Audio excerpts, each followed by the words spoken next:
पूरी होगी।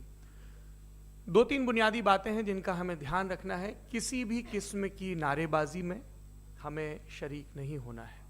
ये हल्ला गुल्ला नहीं है, क्योंकि पूरी दुनिया देख रही है, तो एक नज़ीर कायम करनी है, एक उदाहरण लोगों के सामने रखना है कि पढ़े लिखे लोग इत्तेफाकी और नाइत्तेफाकी रखते हुए भी, एक दूसरे से सहमति और असहमति रखते हुए भी बात कह सकते हैं। यहाँ पर मेरे JNU के प्रोफेसर बैठे हैं, पुरुषोत्तम अग्रवाल जी, जिन्होंने हमें क्लास में सिखाया है कि सहमति का साहस और असहमति का विवेक, और इसका ठीक उलट भी, ये बड़ा ज़रूरी है। दूसरी बात, ये किसी एक धर्म के बारे में बहस नहीं है, ये बात सबको स्पष्ट होनी चाहिए। किसी धर्म को महान बताने या किसी धर्म को कमतर बताने की ये बहस नहीं है। तो यदि कोई इस उम्मीद से देख रहा है या यहाँ आया है, तो मैं आपको आश्वस्त करना चाहता हूं कि आपको नाउम्मीदी हाथ लगेगी। इस बहस में बहुत ज़्यादा धार्मिक प्रतीकों के इस्तेमाल को लेकर भी, ये दोनों लोग जो अभी आपको गंभीर दिख रहे हैं, भले लोग हैं, कल शाम को चाय पर मिले थे, बहुत हंसी मजाक भी इनके बीच हुआ था, और गलबैयाँ डालते हुए एक तस्वीर भी हुई थी।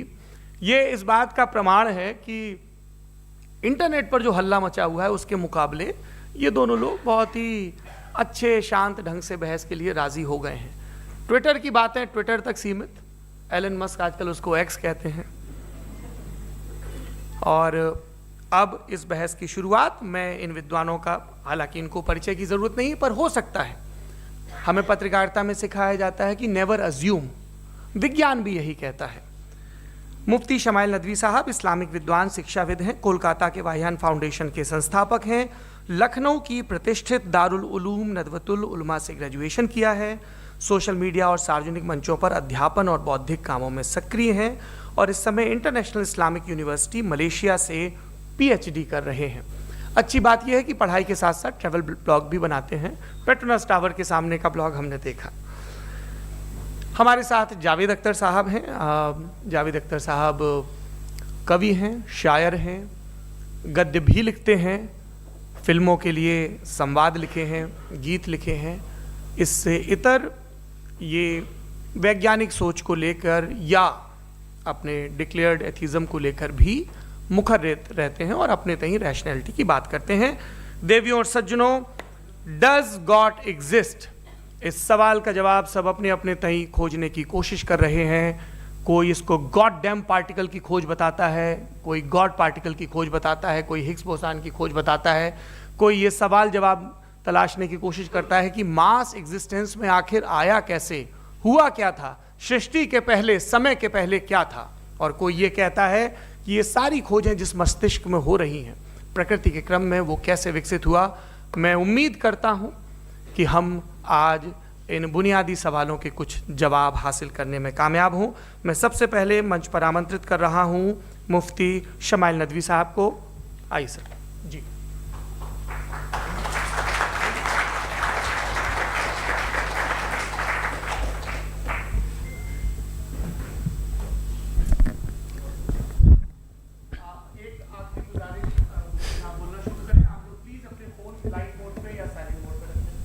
एक बार चेक कर ले, कई बार बेध्यानी हो जाती है।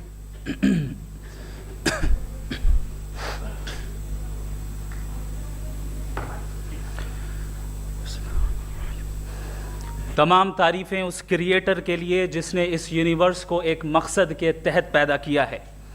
रिस्पेक्टेड जनाब जावेद अख्तर साहब, मिस्टर सौरभ द्विवेदी और respected audience, thank you all for being here today. आज की डिबेट में चूंकि हम बात करने वाले हैं डज गॉड एग्जिस्ट के टॉपिक पर, तो ये एक ऐसा टॉपिक है जिसके मुताल्लिक कोई भी डिसीजन लेने के लिए अलग अलग स्टैंडर्ड्स हो सकते हैं। लिहाजा डिबेट के शुरू में ये ज़रूरी है कि हम ये जान लें कि आज के इस टॉपिक में कौन सा स्टैंडर्ड सही होगा और कौन सा गलत होगा। सबसे पहला स्टैंडर्ड जिसे मैं समझता हूँ कि हमारे रिस्पेक्टेड जनाब जावेद अख्तर साहब बड़ी तेज़ी के साथ उसकी तरफ लपकेंगे, वो है साइंस। जबकि साइंस दर हकीकत खुदा के एग्जिस्टेंस को डायरेक्टली साबित करने या उसके एग्जिस्टेंस को डिनाई करने के लिए स्टैंडर्ड नहीं बन सकती।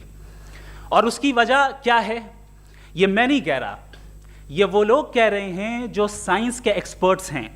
नेशनल एकेडमी ऑफ साइंस कहती है science doesn't have the processes to prove और disprove the existence of God. Why?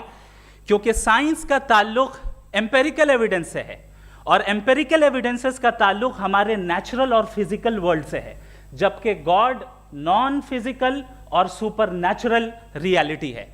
लिहाजा नॉन फिजिकल रियलिटी को आप उस टूल के साथ नहीं चेक कर सकते जिसका काम फिजिकल रियलिटी को तलाश करना है। लिहाजा आज इस डिबेट में गॉड की एग्जिस्टेंस को साबित करने या उसे डिनाई करने में साइंटिफिक एविडेंस को एक्सेप्ट नहीं किया जाएगा।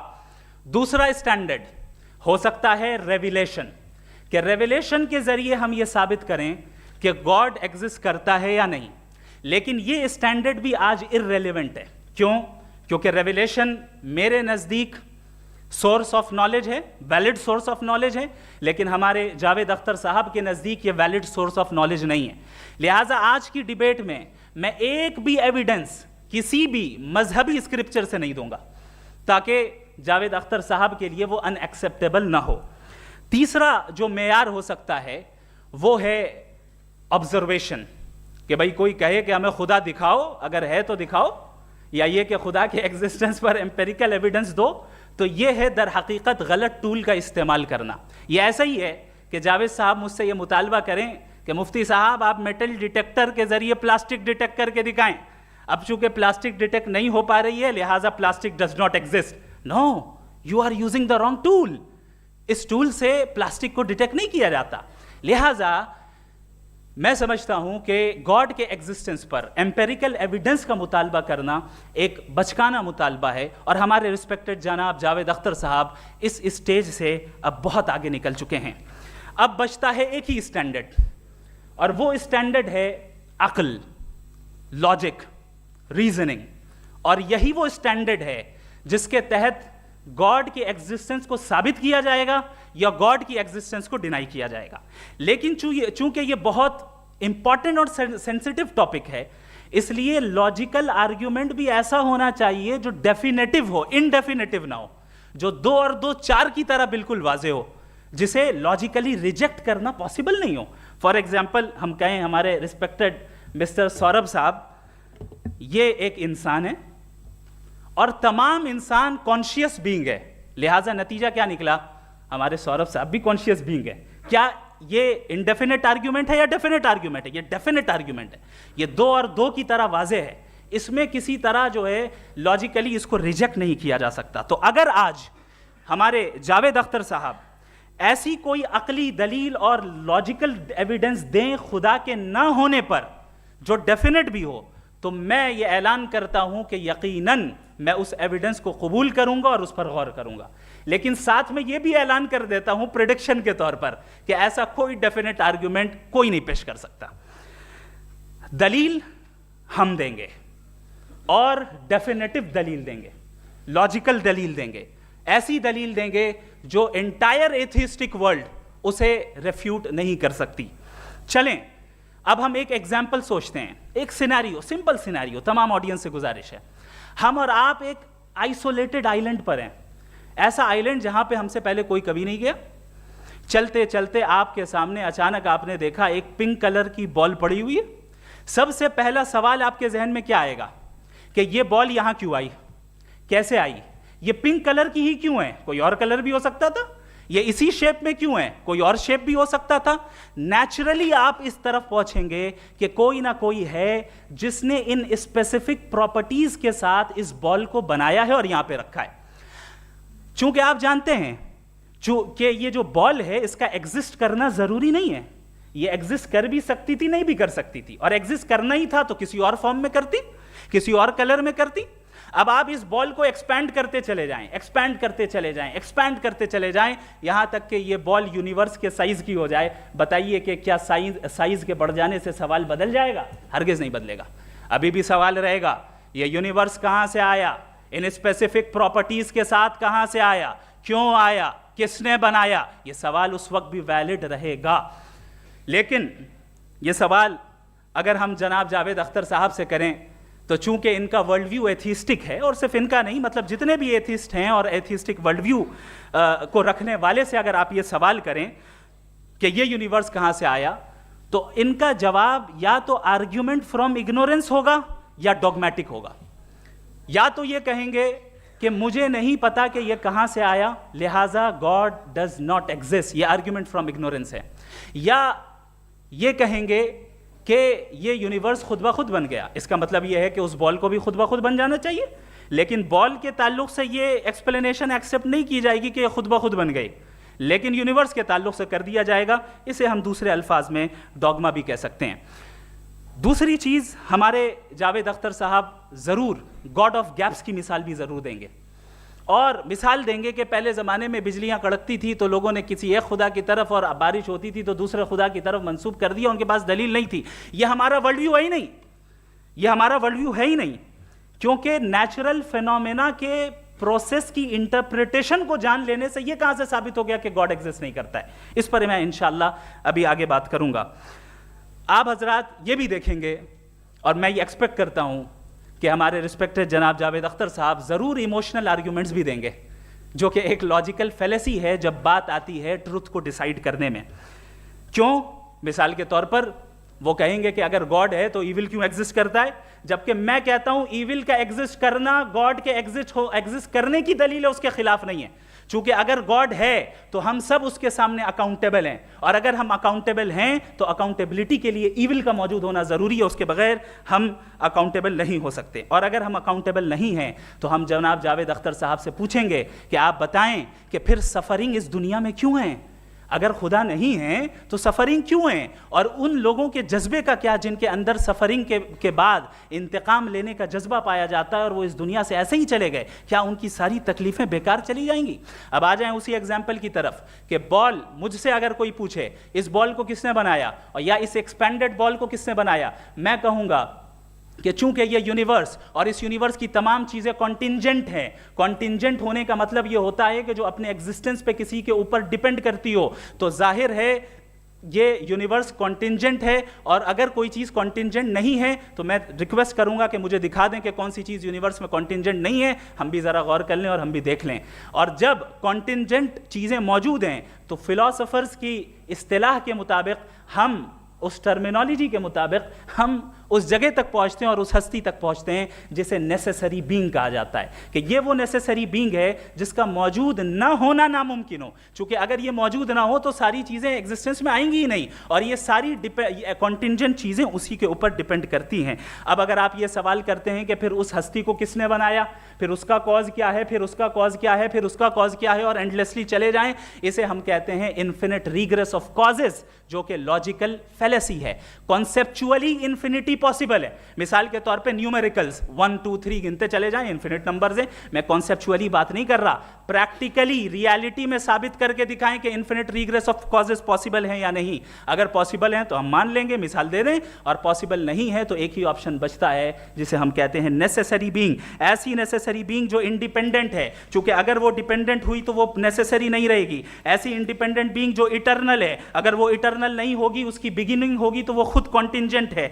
ऐसी बीइंग जो पावरफुल है, क्योंकि कॉन्टिंजेंट को एक्चुअलाइज करने के लिए पावर चाहिए। ऐसी बीइंग जो इंटेलिजेंट है और नॉलेजेबल है, क्योंकि ये यूनिवर्स स्पेसिफिक फॉर्म और स्पेसिफिक लॉज ऑफ नेचर के तहत प्रिसाइजली चल रहा है।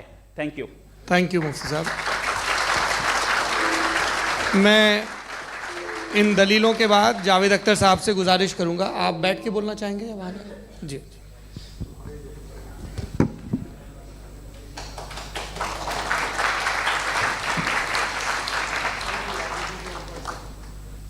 पहले तो मैं मुफ्ती साहब को एक अच्छी खबर देना चाहूँगा कि मेरी नॉलेज साइंस के बारे में बड़ी मामूली है, तो आप फिक्र ना करें उसकी, लेकिन कुछ कॉमन सेंस है मुझ में। देखिए, ये खुदा का तस्वुर कोई नया तस्वुर नहीं है, ये सदियों से रहा है। ये कुछ रिलीजन 3000 साल पुराने होंगे, 4000 साल पुराने होंगे, लेकिन इंसान कोई 10,000 12,000 साल से एग्जिस्ट करता है होमो सेपियन की शक्ल में, और हमेशा कुछ ना कुछ मज़हब रहे। ये मज़हब जाहिलों के नहीं थे, ये मज़हब एक ऐसी ग्रीक सोसाइटी के थे जहाँ बड़े बड़े फिलोसफर्स पैदा हुए। ये मज़हब इजिप्शियंस के थे जिन्होंने पिरामिड्स बनाए थे। ये रोमन्स के थे कि जिनका आर्किटेक्चर और सेनेट यानी पहली बुनियाद डेमोक्रेसी की लिमिटेड थी मगर डेमोक्रेसी थी, ये उन लोगों ने किए थे। तो इनका जो जुपिटर था, रा था, ज़्यूस था, उन्हें उस पर इतना ही एतमाद था जितना आज किसी मजहबी आदमी को अपने खुदा पे होगा। क्रिश्चियनिटी आने से पहले यूरोप में एक मज़हब था जर्मेनिक रिलीजन। उसका एक खुदा था, उसकी एक बीवी थी, उसके 2 बेटे थे, एक बेटी थी। फिर जर्मनी में जब यूरोप में क्रिश्चियनिटी आई तो वो खुदा, उसकी बीवी और पूरे ख़ानदान चला गया। तो हमने अगर हम हिस्ट्री देखें तो खुदा जो हैं वो ज़्यादातर फ़ानी है, वो हमेशा रहे नहीं। और वो जो लोग इन्हें मानते थे उनको आप कहें वो तो जाहिल थे, उन्हें तो कुछ पता ही नहीं था। ऐसा नहीं है, वो अपने वक्त में बड़े काबिल लोग थे और अपने वक्त में उन्होंने बड़े बड़े काम किए हैं, फिलोसफर्स थे, साइंटिस्ट थे। लेकिन उनका मज़हब कहाँ गया, उनके खुदा कहाँ गए? आज जो खुदा हैं दुनिया में लोग उन्हें मानते हैं। आपको क्या मालूम कि कितने बरसों के बाद क्या होने वाला है? हम यूरोप में देखते हैं तो चर्च खाली हैं। तो वक्त के साथ चीज़ें बदलती हैं। जहाँ तक इसका ताल्लुक़ है मज़हबों का, हर मज़हब आपसे एक चीज़ मांगता है, फेथ। ये फेथ क्या चीज़ होती है? What is the difference between faith and belief? ये तो बहुत ही अहमकाना बात होगी कि कोई आदमी कहे साहब अगर खुदा है तो मुझे दिखाइए। ये तो जाहिलाना बात हुई।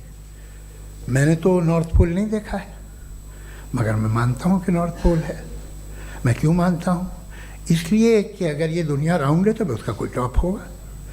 कुछ लोग हैं जो वहाँ गए भी हैं, कॉमन सेंस कहता है कि ऐसा होगा, सबूत है, गवाह है, रीज़न है। तो ये मेरा फेथ नहीं है। तो फेथ में और बिलीफ में डिफरेंस क्या है? जो मज़हब मांगता है आपसे, हर मज़हब फेथ मांगता है। फेथ का मतलब ये है कि ना कोई गवाह हो, ना कोई सबूत हो, ना कोई रैशनल हो, ना कोई लॉजिक हो, ना कोई प्रूफ हो, मगर तुम एक बात को मानो। ये है फेथ। वरना बिलीफ होता। अगर इसमें कुछ भी सबूत होते, गवाह होते, तो फिर इसे आप बिलीफ कहते हैं। जैसे मेरा बिलीफ है कि नॉर्थ पोल है, मेरा फेथ थोड़ी है। फेथ इन तमाम शर्तों को रद्द करता है। तो फिर स्टुपिडिटी क्या है? अगर मैं एक बात ऐसी मानूं जिसकी ना कोई लॉजिक है, ना कोई रैशनल है, ना कोई प्रूफ है, ना कोई गवाह है, ना कोई सबूत है, और मैं उसे मानूं, तो ये स्टुपिडिटी हुई। इसे ही भाई कल को मैं यकीन कर लूँ कि एलॉन मस्क जो है मेरा भाई है तो मुझे इंतहाई खुशी होगी, सुकून भी बहुत मिलेगा मुझे। लेकिन और कहे भाई क्यों मानते हो, क्या सबूत है? भाई वो तो अमेरिकन है और तुम तो इंडियन हो, वो तो नस्ल अलग है, तुम्हें कभी मिले भी नहीं। साहब देखिए मेरा फेथ है, इस पर बात न किया। फेथ का मतलब ही यह है कि आप प्रूव नहीं कर सकते। अगर आप प्रूव कर सकते हो तो फेथ की ज़रूरत ही नहीं, फिर तो आप बात करेंगे, आप कितनी बहस कर लीजिए। अल्टीमेटली दुनिया का हर मज़हब फेथ पे टिका है, और फेथ का मतलब है एक ऐसा यकीन जिसका कोई सबूत, कोई गवाह, कोई रैशनल नहीं। अब आप ये कहें, क्या आप ये क्यों कह रहे हैं कि साहब ये कायनात किसने बनाई? कमाल ये है कि आपने बताया कि एक आइलैंड पे गए और एक बॉल देखी। आपने ये नहीं कहा कि आइलैंड किसने बनाया, आपको सिर्फ बॉल पे हैरत हुई। हमने आइलैंड पे हमने हैरत नहीं की, होते हैं आइलैंड। इसी तरह ये आइलैंड है, सितारे, ये गैलेक्सीज, ये सब आइलैंड हैं खला में। हम उन्हें टेकन फॉर ग्रांटेड लेते हैं, हम पूछते नहीं किसने बनाए। आपने जजीरे के बारे में भी नहीं पूछा है। मेरी पैदाइश कैसे हुई?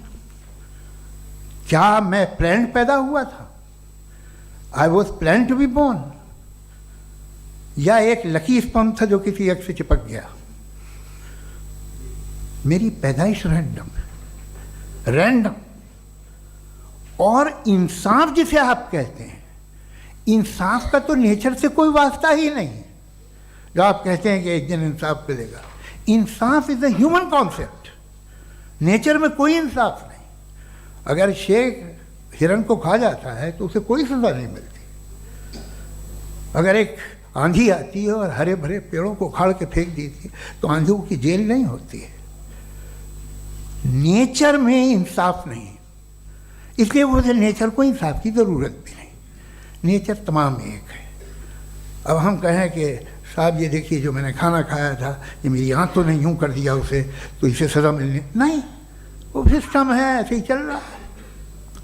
नेचर बगैर इंसाफ के है। इंसाफ इज अ ह्यूमन कॉन्सेप्ट। तो जो आपसे कहता है कि मैं तुम्हें इंसाफ दूंगा वो इंसानी जहन की पैदावार है। ये नेचुरल है ही नहीं, ये आसमानी है ही नहीं। नेचर का तसव्वुर, इंसाफ का तसव्वुर। भाई आप साथ मिलते हैं, अब आप लेफ्ट हैंड ड्राइव कर लें, ये क्या है? तमाम सच, तमाम नेकी, तमाम शराफत लेफ्ट हैंड ड्राइव है। वरना क्या होगा, या तो आप क्रॉस कर देंगे, आपका एक्सीडेंट हो जाएगा, या आप किसी को मार देंगे, या ट्रैफिक जैम हो जाएगा। झूठ, बेईमानी, रिश्वतखोरी, ये तमाम जो है driving on the wrong side है। इसके ऊपर कुछ नहीं। ये तो हमने बनाया, जैसे हमने लेफ्ट हैंड ड्राइव बनाई है। ये कॉन्सेप्ट ऑफ इंसाफ जो है ये हमारा है, इसका नेचर से कोई वास्ता नहीं। शेर खा जाता है हिरन को, उसे जेल होती है क्या? कुछ भी नहीं, है ही नहीं। तो ये जो दुनिया के रिलीजन प्रॉमिस करते हैं आपसे इंसाफ, इसी से मालूम होता है कि ये मैन मेड है। ये तसव्वुर कहीं और का है ही नहीं। जो नेचर है, कुछ लोग कहते हैं नेचर ही खुदा है, तो नेचर में तो इंसाफ नहीं कहीं। और आप वादा कर रहे हैं कि तुम्हें मरने के बाद इंसाफ मिलेगा। मुझे अगर मिलेगा तो मैं बहुत खुश हूँगा, लेकिन मैं यकीन नहीं कर पाता हूँ, इसलिए कि मैं फेथ नहीं पैदा कर सकता। The very fact that religions demand faith, इसका मतलब है कि उनके पास जस्टिफिकेशन नहीं है। अच्छा था, फिर रिलीजन अगर मॉडरेशन में है, कोई सा भी नहीं, वो आप में कुछ खूबियाँ भी पैदा करता होगा, देखिए उससे ये फ़ायदा है, वो फ़ायदा है। अल्कोहल जो है वो ज़्यादातर दवाओं में यूज़ होती है, और एक सर्वे किया गया था अमेरिका में कि लॉन्जिटिविटी किन लोगों की है। तो एक तरफ वो लोग थे जो शराब पीते ही नहीं थे, और एक तरफ वो थे जो एक बोतल शराब रोज़ पीते थे। सबसे ज़्यादा लंबी उम्र उनकी है जो 2 पैग नाप के शराब पीते और खाना खाते हैं। मगर हम शराब को बुरा समझते हैं, मैं भी बुरा समझता हूँ। क्यों? ऐसा होता नहीं। कुछ चीज़ों में आदत होती है कि वो बढ़ती है।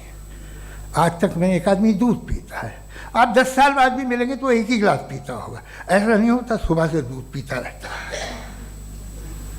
मिल्कोहलिक मैंने नहीं देखे, अल्कोहलिक होते हैं। ये टेंडेंसी है मजहब की कि वो बढ़ता है, जैसे कैंसर बढ़ता है, जैसे शराब बढ़ती है। कुछ लोग होंगे जो उसे सही तरह से यूज़ करते हैं। मुझे यकीन है कि हमारे मुफ्ती साहब भी उनमें से एक हैं, इनसे बहुत खुशी हुई मुझे इनसे मिलकर। लेकिन कितने लोग हैं कि आज आप देखते हैं दुनिया में जो तबाहियाँ हैं, इनमें कितना हाथ है उन लोगों का जो बिलीवर कहते था मजहब ये नहीं कहता, ना कहता होगा, मगर जब ये मजहब पीते हैं तो ऐसे बिहेव करते हैं। थोड़ा सा अगर हो तो शायद बहुत अच्छी बात, लेकिन शराब थोड़ी सी नहीं रहती, उसमें टेंडेंसी है पहले। थोड़ा सा अगर 2-3 कैंसर के सेल हो ना बॉडी में तो आदमी स्लिम रहेगा, लेकिन वो 2-3 सेल नहीं रहते, वो मल्टीप्लाई होते हैं। जावेद साहब टाइम पूरा हो गया। टाइम हो गया, तो बस बात खत्म हो गई। अच्छा, मुझे कुछ और कहने को था भी नहीं। जी, मैं पहले जवाबी दौर के लिए इनवाइट कर रहा हूँ मुफ्ती साहब को। Your rebuttal round 1, you have 7 minutes.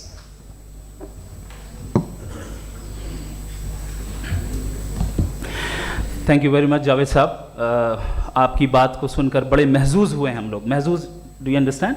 We enjoyed. Okay, अब थोड़ा सा लॉजिकली उसको हम लोग ये देखते हैं। दरअसल हम लोगों ने कल गुजारिश की थी मुफ्ती साहब से भी, जावेद साहब से भी, कि हिंदुस्तानी ज़बान आम फहम सबको समझ में आ जाए और जहाँ कहीं आप मुश्किल शब्द इस्तेमाल करें वहाँ बताते भी चलें। Thank you.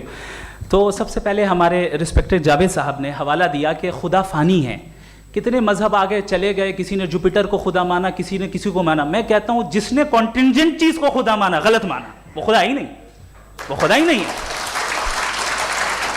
हम तो नेसेसरी बीइंग को साबित करने बैठे हैं, वो नेसेसरी कॉज जो इटरनल है, जो अबदी भी है और अजली भी है, हम किसी और को साबित करने नहीं बैठे। दूसरी चीज उन्होंने कहा कि फेथ एंड बिलीफ, ये एक ऐसी डेफिनेशन है फेथ की जो इन्होंने पहली मर्तबा पेश की है, या माफ कीजिएगा इन्होंने पहली मर्तबा पेश नहीं की है, रिचर्ड डॉकिंस ने पहली मर्तबा पेश की है। मुझे मालूम है ये सोर्स कहां से है। एपिस्टेमोलॉजिकली फेथ और बिलीफ का फर्क आप इस तरह नहीं कर सकते सर। फेथ सही भी होता है, गलत भी होता है, बिलीफ सही भी होता है, गलत भी होता है। जो लॉजिक, रीजन और एविडेंस से बैक्ड होगा वो फेथ सही होगा। और आप जिस फेथ की बात कर रहे हैं कि इलॉजिकल है और उसके पीछे नहीं है, तो we are on the same page. हम नहीं मानते उस फेथ को, जो फेथ ऐसा हो जिसके पीछे कोई लॉजिक ना हो, एविडेंस ना हो, हम नहीं मानते। हम तो उस फेथ के कायल हैं जिसके पीछे लॉजिक हो और एविडेंस हो। तो बिलीफ सही भी होता है, गलत भी होता है, फेथ भी सही होता है और गलत भी होता है। तो आज फेथ और बिलीफ के डिफरेंस पे बात नहीं हो रही है। आज आप चाहे फेथ एक्सेप्ट कर लें या बिलीफ एक्सेप्ट कर लें, आज ये बात होगी कि ट्रूथ क्या है, चाहे ट्रू बिलीफ सही है या ट्रू फेथ सही है, और फॉल्स फेथ क्या है और फॉल्स बिलीफ क्या है, बात इस पे हो रही है। दूसरी चीज इन्होंने पूछा स्टुपिडिटी फिर क्या है। अगर फेथ रिलीजन स्टुपिडिटी नहीं है तो और क्या है? चूंकि फेथ का मुतालबा करते हैं तो स्टुपिडिटी क्या है? मैं कहता हूं स्टुपिडिटी एथिज्म है। उसकी वजह यह है कि आप एक सड़क पे जा रहे हो और आप किसी गार्डन में जाएं और देखें वहां लिखा है फूलों के साथ I love Javed Akhtar, and I really do, I love you sir. So जब आप वहां पर पहुंचे तो वहां पहुंचकर अब ये बताएं, क्या आप ये कहेंगे वाह व्हाट अ नेचुरल सिलेक्शन? ये क्या नेचुरल सिलेक्शन है? नहीं, ये प्रिसाइजली डिजाइंड है, इसके पीछे डिजाइनर है। लिहाजा अगर कोई एक ऐसी कॉमन सेंस की बात को कबूल नहीं कर रहा है कि यूनिवर्स जो इतने प्रिसाइजली काम कर रहा है, हम कह दें कि खुद ब खुद बन गई, मैं समझता हूं इससे बड़ी स्टुपिडिटी और कुछ नहीं है। ये इर्रेशनल चीज है। फिर हमारे सर ने कहा कि आपने बॉल पे फोकस किया, आइलैंड पे फोकस नहीं किया। अरे आइलैंड को किसने बनाया यही समझाने के लिए तो बॉल की मिसाल दे रहा हूं। और बॉल भी कॉन्टिंजेंट है, आइलैंड भी कॉन्टिंजेंट है, दोनों नेसेसरी बीइंग का मुतालबा करते हैं। आगे इन्होंने कहा कि नेचर में कोई इंसाफ नहीं है, हम डिसाइड करते हैं कि मोरालिटी क्या होती है, इंसाफ क्या होता है, हम डिसाइड करते हैं। जैसे ड्राइविंग सीट में ट्रैफिक वाला, ये तो किसी खुदा ने नहीं कहा, ये है, इसे कहते हैं फॉल्स इक्विवेलेंस। ये एक लॉजिकल फेलेसी है। आपने जो है मिसाल दी ड्राइविंग की और ट्रैफिक की, ये सब्जेक्टिव मोरालिटी है। आप सब्जेक्टिव मोरालिटी को मिसाल बनाकर ऑब्जेक्टिव मोरालिटी के ऊपर नहीं थोप सकते। इंसाफ की ऑब्जेक्टिव मोरालिटी है। अगर आप ये कहते हैं कि नेचर में इंसाफ नहीं है तो इंसाफ का न होना ये नेचुरल हुआ, तो फिर नेचर को नेचर रहने दे, क्यों हम इतना स्ट्राइव कर रहे हैं दुनिया में इंसाफ लाने के लिए? ये तो इलॉजिकल बात है, इर्रेशनल बात है। इसलिए बहुत सी चीजें ऐसी हैं जो ऑब्जेक्टिवली जो है इविल या गुड हैं, और बहुत सी चीजें ऐसी हैं जो सब्जेक्टिवली हैं। सब्जेक्टिवली जो मोरल होता है या इमोरल होता है उसको हम सोशल कंसेंसस से या पर्सनल प्रेफरेंस से डिसाइड करते हैं। लेकिन जो ऑब्जेक्टिव मोरालिटी है जिसमें इंसाफ आया, जो इन्होंने बार बार रिपीट किया, ये ऑब्जेक्टिव है, सब्जेक्टिव नहीं है। अगर आप कहते हैं ये सब्जेक्टिव है तो मेरा सवाल आपसे ये है, क्या सोशल कंसेंसस के जरिए अगर जुल्म को सही करार दे दिया जाएगा तो आप जुल्म को जस्टिफाई करेंगे? दूसरी चीज इन्होंने ये कहा कि 2 पैक शराब पी लें तो वो उतने पे नहीं रहता, बढ़ जाता है। यही मामला मजहब के साथ है। 2 पैक आप पी लें बढ़ेगा, तो ये एक ऐसी मिसाल है, इसको कहीं भी फिट कर लें कि आप एथिज्म पे जब फिट करें, जब आप 2 पैक एथिज्म का लेंगे ना तो वो बढ़ बढ़ के नॉर्थ कोरिया बनेगा। Thank you.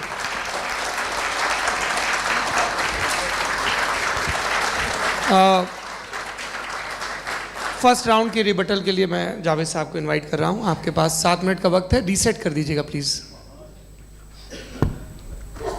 मुझे इस बात की खुशी है कि मुफ्ती साहब ने भी मान लिया कि नेचर में कोई इंसाफ नहीं है। तो कोई भी चीज़ जो इंसान ने नहीं बनाई है उसमें इंसाफ नहीं होता है। एक बात मैं आपसे अर्ज़ करूँ, ज़रा पता लगा लीजिएगा, ये जो आप बाग में जाते हैं बेहद खूबसूरत फूल देखते हैं ना, इनमें से कोई नेचुरल नहीं है। ये सारे फूल क्रॉस करके बनाए गए हैं। जो जंगल में फूल होते हैं नहायत मामूली होते हैं, ये फूल इंसानों ने बनाए हैं। जो आप बाग में देख के वाह वाह कहते हैं, ये इंसानों के बनाए हुए हैं। डिफरेंट फूलों को क्रॉस करके, डेवलप करके, फिर क्रॉस करके इस तरह से बनाए गए। नेचुरल फ्लावर नहीं। किसी जंगल वीरान में जाके आप गुलाब के फूल नहीं देखेंगे। ये सब बनाए हुए इंसान ने, बहुत से काम इंसान ने किए हैं।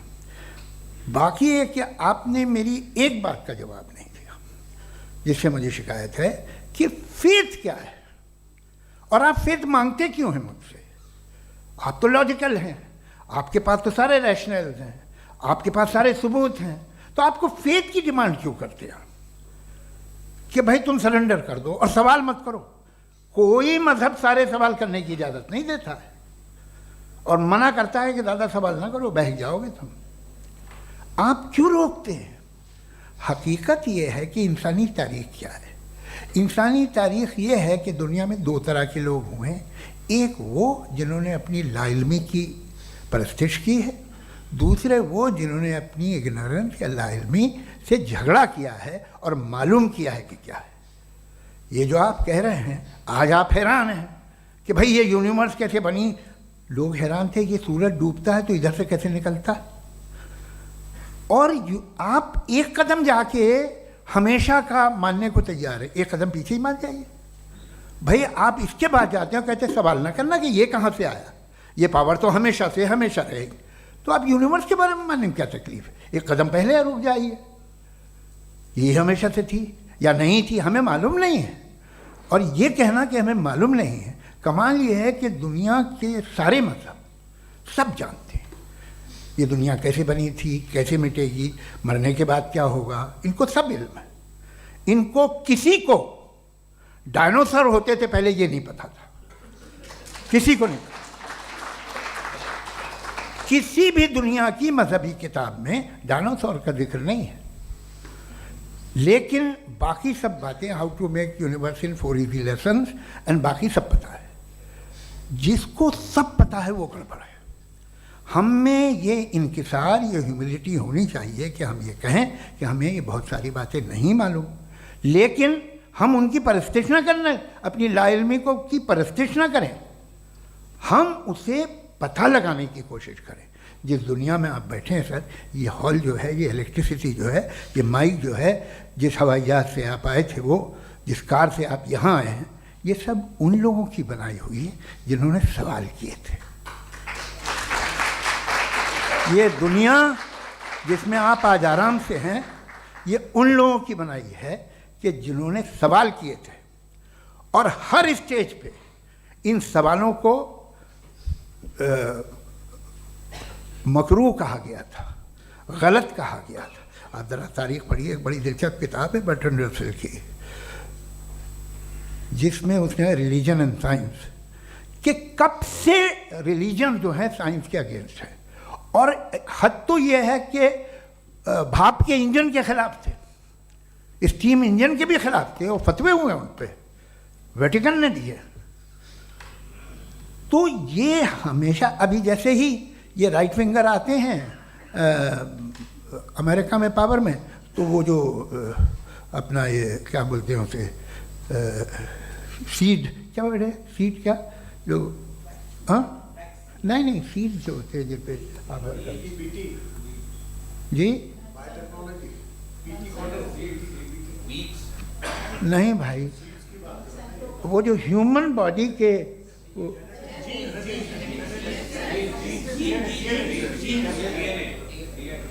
उस पर रिसर्च बंद हो जाती है, रिपब्लिकन नहीं करने देते। अरे भाई इतना डर क्या है तुम्हें? एक ज़माने में बहुत नाराज़ थे ये सारे मजहबी लोग कि ये इंसान तो इंसान बनाने की कोशिश कर रहा है। आपको क्या तकलीफ भाई, बना ले तो बना लेने दो, ये खौफ क्या है? और ये सब आज जो आप कह रहे हैं नामुमकिन है, ये कैसे हुआ? मुझे एक किस्सा याद आता है। जब मैं 6ठी क्लास में था तो मैं मैथमेटिक्स में बहुत वीक था, तो एक टीचर रख दिया गया, उसने 1 2 3 4 5 6 7 तो सिखा दिया मुझे। वो दिन मैं भूल नहीं सकता हूँ मुफ्ती साहब, जिस दिन उसने ये बताया कि 1/2 क्या होता है और 3/4 क्या होता है। मुझे ऐसा लगा कि मेरा सर बीच से फट जाएगा। यह आदमी कह रहा है कि जो दीवार के अंदर जाओ वॉक करते हुए। आज हंसता हूँ मैं इस बात पे। तो आज जो बातें आपके जहन से बिल्कुल परे हैं और आप हैरान होते हो उन्हें देख के, एक वक्त आएगा कि मामूली लगेंगे। और हुआ है, आपकी इंसानी तारीख ही है। इतनी जल्दी सारे फैसले आप मत कर लीजिए, थोड़ा ये ह्यूमिलिटी रखिए कि भाई ये हमें नहीं मालूम। ये कहने में क्या आ रहा है, ये यूनिवर्स कहाँ तक फैली, ये कब से है और कब तक रहेगी, हमें नहीं मालूम। आपने फैसला कर लिया कब बनी। ये आपके हिसाब से कोई 14 बिलियन ईयर्स बनी जो समझा जाता है। उससे पहले हजारों करोड़ों अरबों साल तक खुदा बैठा क्या कर रहा था? खामोश बैठा था, ऐसे ही जमाइयाँ ले रहा था। फिर उसे आइडिया आया, यार एक काम करते, वक्त अच्छा गुजर जाएगा, यूनिवर्स बनाते। सोचिए, वो तो हमेशा से है ना, मगर यूनिवर्स हमेशा से नहीं है, ये तो बनाई गई है। और उससे पहले क्या था, इनका क्या काम था? कैसी बात है, ये बड़ा आसान है। जो बात हमें आज धीरे धीरे पता चली है, बरसों 2000 और 2500 साल पहले आपको किसी ने बता दिया कि क्या था, आप मान गए, और तब से वही मान रहे हैं जो 2500 साल पहले कहा गया था। सब कुछ बदल गया है, सॉल्व हो रही हैं चीज़ें। अभी साइंस बिल्कुल दावा नहीं करती, या कोई फिलोसफर ये दावा नहीं करता कि हमें सब मालूम, बल्कि वो कहता है कि हमें जितना मालूम होता है उससे ये मालूम होता है कि हमें कितना कम मालूम। तो हम अपनी जहालत से लड़ें, उसकी परस्तिश न करें। जी, time. Thank you so much. मैं तर्कों की श्रृंखला में राउंड 2 के लिए मुफ्ती साहब को आमंत्रित कर रहा हूँ। आपके पास एक बार फिर से 7 मिनट का वक्त है। शुक्रिया। जनाब जावेद अख्तर साहब कई मर्तबा दोहरा रहे हैं कि फ़ेथ का मतलब बताइए, फ़ेथ का मतलब बताइए। मैंने बता दिया, फ़ेथ सही भी होता है, गलत भी होता है। और आज हम फ़ेथ पे बात नहीं कर रहे, हम ट्रुथ और डज गॉड एग्जिस्ट पे बात कर रहे हैं। क्या डज गॉड एग्जिस्ट, ये ट्रुथ यानी गॉड है या नहीं है, इसमें से दोनों ट्रुथ क्या है। अब आप उसे फेथ कह लें, बिलीफ कह लें, नॉट माई बिजनेस। उसके बाद आपने कहा कि भाई सवाल करने से मजहब रोकता है। मैं कहता हूं जो रोकता है वो रोकता होगा, मैं नहीं रोकता, बल्कि सवाल करें, सवाल करना चाहिए। सवाल कर करके तो हम आगे बढ़ते हैं, तरक्की करते हैं, और इसीलिए मैं आज यहाँ पे आया हूँ। लेकिन सवाल सिर्फ खुदा से नहीं होगा, आपसे भी होगा। सवाल एथिज्म से भी होगा, सवाल सिर्फ मजहब से नहीं होगा, सबसे होगा। और आज मैं सवाल करूंगा और उम्मीद है कि आप जवाब देंगे। अभी तक आपने वैसे कॉन्टिंजेंसी आर्गुमेंट का कोई जवाब नहीं दिया है। चलें, आपने कहा यूनिवर्स के बारे में इटर्नल क्यों नहीं बोल देते। ये चूंकि लॉजिकली पॉसिबल ही नहीं है कि यूनिवर्स इटर्नल हो। यूनिवर्स एक कॉन्टिंजेंट चीज़ है जो टाइम एंड स्पेस के पाबंद है, टाइम एंड स्पेस से बाउंड है। जो टाइम एंड स्पेस से बाउंड होगा वो कॉन्टिंजेंट होगा, जो कॉन्टिंजेंट होगा वो उसकी बिगिनिंग हुई होगी, जिसकी बिगिनिंग हुई होगी वो इटर्नल नहीं हो सकता। ये तो कॉमन सी बात है। आपने कहा कि किसी मजहबी किताब में डायनासोर का जिक्र नहीं है। अफसोस कि आज तक किसी मैथमेटिक्स के किताब में मुझे डायनासोर का जिक्र नहीं मिला। तो इसका मतलब मैथमेटिक्स की किताब बेकार है? नहीं, उसका वो टॉपिक नहीं है। रेवलेशन का और मजहबी किताबों का टॉपिक ये नहीं है कि आपको आके बताए साइकिल कैसे बनाते हैं, या आकर ये बताएं कि जो है डायनासोर कब था। वो तो मोरालिटी सिखाने आया है, गॉड के बारे में बताने आया, नॉन फिजिकल रियलिटी की हकीकत को सिखाने के लिए आया। रिलीजियन साइंस को रोकता है? नहीं रोकता। अगर रोकता है तो गलत करता है। रिलीजियन साइंटिज्म को रोकता है, जिसमें हमारे जावेद साहब मुब्तला हैं। साइंस और साइंटिज्म में फर्क है। साइंटिज्म यह है कि आप समझें कि साइंस और साइंटिफिक मेथोडोलॉजी ये नॉलेज को हासिल करने का वाहिद सोर्स ऑफ नॉलेज है। यह है साइंटिज्म। हम इसे रिजेक्ट करते हैं। हम साइंस को तो तरक्की करते हैं, भाई आप हमारी पूरी तारीख कर लें, पढ़ लें तो आपको पता चल जाएगा। बहरहाल ये अलग टॉपिक है। उसके बाद इन्होंने एक लफ्ज़ कहा, वेटिकन ने फतवा दिया। वेटिकन का फतवे से कोई ताल्लुक नहीं है, दोनों कॉन्ट्राडिक्टरी अल्फाज हैं। उसके बाद उन्होंने कहा कि भाई हमें नहीं मालूम। अगर नहीं मालूम तो क्लियरली कह देना कि नहीं मालूम है, इसमें क्या हर्ज है। तो वही तो मैं कह रहा हूं ना कि आप कह दें कि नहीं मालूम, लेकिन क्लेम क्यों कर रहे हैं कि गॉड एग्जिस्ट नहीं कर रहा है। आप कह दें नहीं मालूम है, हो सकता है हो सकता ना हो, लेकिन आप क्लेम कर रहे हैं। The moment you say God does not exist, this is a claim. And now the burden of proof is upon you too, जैसे हमारे ऊपर है। और क्यों है मैं बताता हूं, क्यों है ये भी मैं बताता हूं। फिलोसॉफिकली जो क्लेम होता है ना, सिर्फ ये नहीं होता कि इंसान कहे पॉजिटिव क्लेम करे और नेगेटिव क्लेम करे तो बर्डन ऑफ प्रूफ नहीं है। आप मिसाल के तौर पे मैं कहूं कि फुला उस कमरे में कोई नहीं है, मैंने एक नॉलेज का क्लेम किया है। उस कमरे में कोई नहीं है, मैंने एक नॉलेज का क्लेम किया। या तो मैं कहूं मुझे नहीं पता, हो भी सकता है नहीं भी हो सकता है, this is not a claim. लेकिन जब मैं कह रहा हूं कि वहां कोई नहीं है या मैं कह रहा हूं वहां कोई है, दोनों क्लेम है और दोनों के ऊपर बर्डन ऑफ प्रूफ है। हमारे ऊपर भी बर्डन ऑफ प्रूफ है, मैंने कंटिजेंसी आर्ग्यूमेंट दिया, इसे तोड़कर दिखाइए।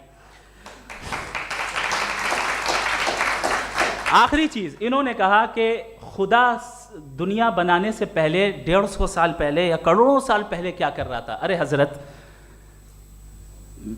चलें बहरहाल मैं जवाब दे देता हूं, आप हमारे रिस्पेक्टेड पर्सनालिटी हैं, अगर आप नहीं होते तो मैं इसे एंटरटेन ही नहीं करता।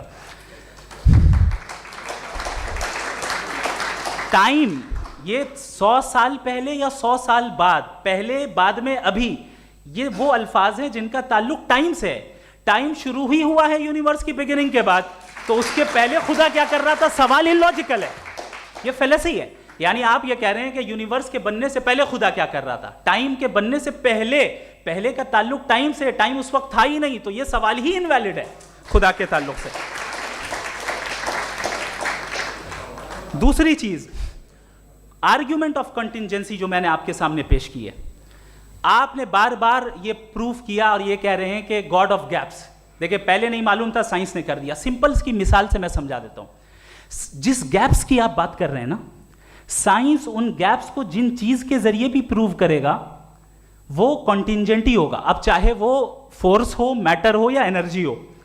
लिहाजा सवाल हमारा उस वक्त भी वैलिड होगा जब तक कि आप नेसेसरी बीइंग पे ना आ जाएं, और इन्फिनिट रिगरेस पॉसिबल नहीं है of causes in practical world, तो जाहिर है कहीं रुकना पड़ेगा, जहां रुकेंगे वही खुदा है। दूसरी चीज, आपने ये कहा, क्या कह रहा था मैं, किस पॉइंट को? What? Oh no, after that. Just now. हाँ, जहां रुकेंगे वही खुदा है। बहरहाल, तो टाइम का जिक्र हो गया, गॉड ऑफ गैप, सॉरी, या इसकी एक मिसाल आप ले लें। एक कार है, एक साहब ने देखा कि भाई कार जो है उसके व्हील्स कितने अच्छे लगे हुए हैं, सही जगह पे, स्टीयरिंग जो है कितने अच्छे जगह पे लगी हुई है, और सीट्स कितने वेल डिजाइंड है, कितनी प्रिसाइजली ये कार काम कर रही है, तो जरूर कोई ना कोई इसे क्रिएट किया है, किसी ने क्रिएट किया है। अब जावेद साहब आए और कहे अरे जनाब बोनेट खोलिए, इसमें इंजन है, इंजन इस कार को चला रहा है, hence prove no one has created the car. This is illogical, this is irrational. आपने इंजन के जरिए उस गैप को तो साबित किया, लेकिन क्या उससे कार की जो क्रिएशन है और उसका जो क्रिएटर है ये इम्पॉसिबल हो जाए, ऐसा पॉसिबल है? उसका सवाल खत्म हो जाए, ऐसा पॉसिबल है? नहीं।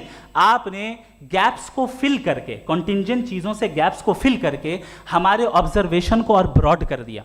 अब हमें और पता चल गया कि ये जो कार है इसका सिस्टम कितना ज्यादा कॉम्प्लेक्स है। पहले कम समझते थे, अब कॉम्प्लेक्सिटी और ज्यादा वाजे हो गई। अब हमें समझ में आ रहा है कि हमारी सर्टेनिटी और बढ़ गई कि जरूर इस कार को किसी ना किसी ने बनाया। यही मामला यूनिवर्स का है। साइंस हमेशा फिजिकल वर्ल्ड की चीजों को ही फिल करती जाएगी और फिजिकल चीजों से ही करती जाएगी, चूंकि एम्पेरिकल एविडेंस का ताल्लुक फिजिकल वर्ल्ड से है। आप साइंस के जरिए मेटाफिजिकल रियलिटी को कभी साबित नहीं कर सकते। ये रॉन्ग टूल का इस्तेमाल करना है। ये वही काम है कि आप मेटल डिटेक्टर से प्लास्टिक डिटेक्टर करने चलें, जो कि जाहिर है सही नहीं है। Thank you.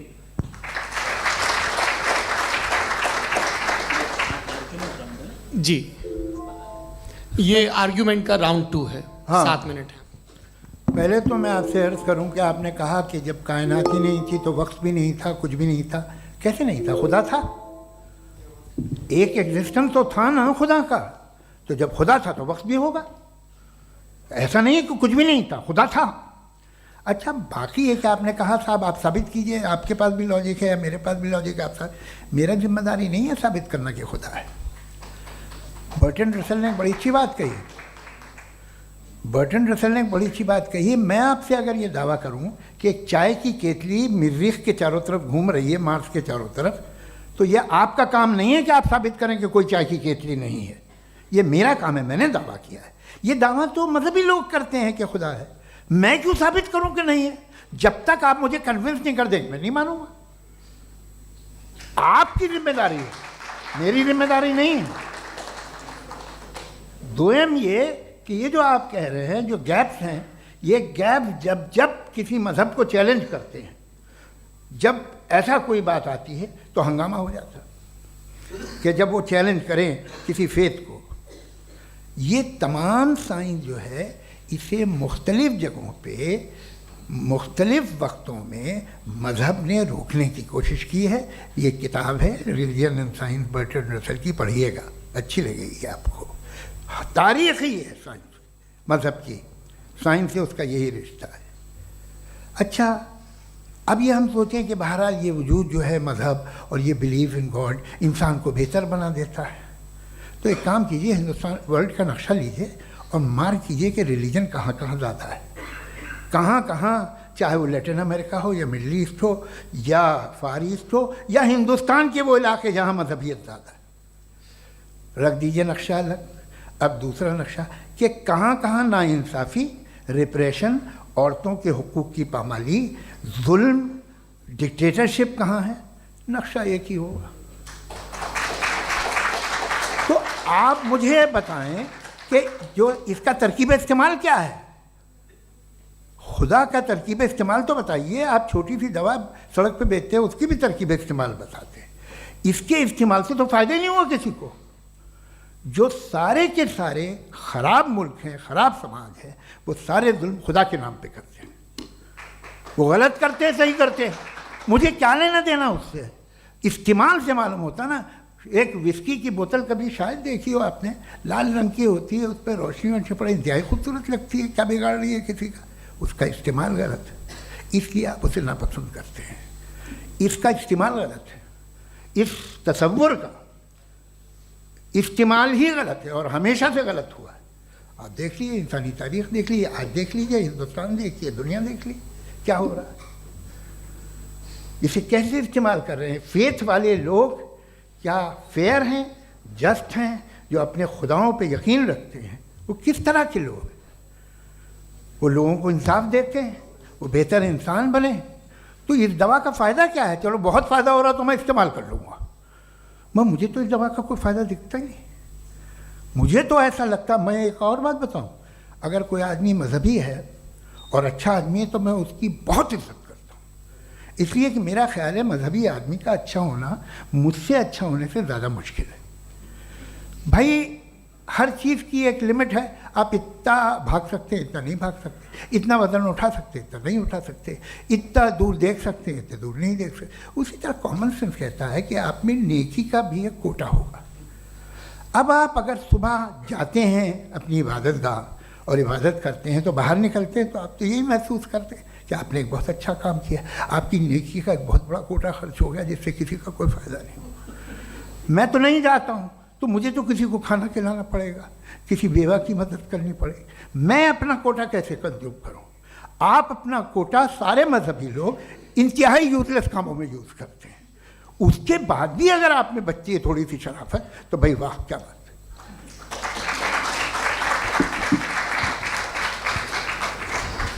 एक तो मुझे ये बात बहुत अच्छी लग रही है कि दोनों ही विद्वान समय को मानते हैं और बहुत समय से अपनी दलीलें और बाज़ दफ़ा समय से पहले अपनी तकरीरें पूरी करके अपनी अपनी कुर्सी पर बैठ रहे हैं। ये इस आर्ग्यूमेंट का राउंड 2 पूरा हुआ। अब रिबटल का राउंड 2 है और उसके बाद क्रॉस एग्जामिनेशन होगा। नहीं, आपका आर्ग्यूमेंट हो गया सर। हमारे यहाँ स्कूल के सिलेबस में पंच परमेश्वर कहानी पढ़ाई जाती है, प्रेमचंद जी की लिखी हुई। आप निश्चिंत रहिए, आपके कोई राउंड में मिस नहीं होने दूंगा। रिबटल का राउंड 2 मुफ्ती शमाइल नदवी साहब।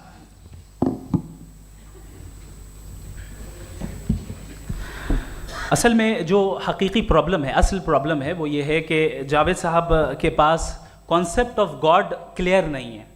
इन्होंने कहा कि कायनात से पहले खुदा तो था, तब भी तो टाइम होगा। ये टाइम कायनात का हिस्सा है। हम खुदा, उस खुदा को मानते हैं, नेसेसरी बीइंग का टाइमलेस होना ज़रूरी है, चूँकि वो टाइम का क्रिएटर है। जब उसने टाइम को क्रिएट किया तो वो खुद टाइम पे कैसे होगा? उसने जब स्पेस को क्रिएट किया तो खुद स्पेस में कैसे होगा? अगर वो टाइम एंड स्पेस को पहले से ही उसका पाबंद है तो फिर किस चीज को उसने क्रिएट किया? लिहाजा ये सवाल गलत है कि खुदा था तो टाइम होगा, बिल्कुल नहीं। टाइम के पाबंद हम हैं, खुदा नहीं है। हम फिजिकल वर्ल्ड से ताल्लुक रखते हैं, वो मेटाफिजिकल रियलिटी है। दूसरी चीज इन्होंने मिसाल दी कि चाय की केतली हवा में घूम रही होगी, और पता नहीं शायद वो बर्टन रसेल का उन्होंने हवाला दिया। बहरहाल यही प्रॉब्लम है। प्रॉब्लम यही है कि हम चीज़ों के दरमियान डिफ्रेंशिएट नहीं कर पाते हैं। ये जो आपने मिसाल दी ये इमेजिनेशन है, और मैं जो साबित कर रहा हूं वो लॉजिकल नेसेसिटी है। आप इमेजिन करने आए तो कुछ भी करें, जुपिटर में पिंक एलिफेंट होगा, यूनिकॉर्न होगा, करें, उससे कायनात पे क्या फर्क पड़ता है? उससे आप लॉजिकल नेसेसिटी साबित नहीं कर सकते। मैं तो उस प्राइम कॉज की बात कर रहा हूं, उस नेसेसरी बीइंग की बात कर रहा हूं जिसके बगैर इस कायनात का एग्जिस्टेंस मुमकिन नहीं है। दूसरी चीज, मजहब को साइंस चैलेंज करती है वगैरह वगैरह, ये हमारा टॉपिक ही नहीं है। मैं इस पे बात करूंगा तो फिर मेरा वक्त चला जाएगा। मजहब के ऊपर चूंकि हमारी डिस्कशन नहीं है, साइंस को मजहब और बिलखुसूस मैं और हमारा वर्ल्ड व्यू कम अज़ कम साइंस को पीछे नहीं करता है, साइंटिज्म की मजम्मत करता है। इसकी वजाहत मैंने पहले कर दी। दूसरी चीज़ इन्होंने कहा वर्ल्ड का नक्शा लीजिए, वर्ल्ड मैप लीजिए, दो अलग अलग जगह की। हज़रत मैंने ये होमवर्क किया था, और मैंने मिडिल ईस्ट का एक नक्शा लिया और यूरोप का एक नक्शा लिया, ये मजहबी इलाका और ये लिबरल और एथीस्ट इलाका। मुझे पता चला कि सबसे ज़्यादा रेप केसेस जो हैं वहाँ पर हैं।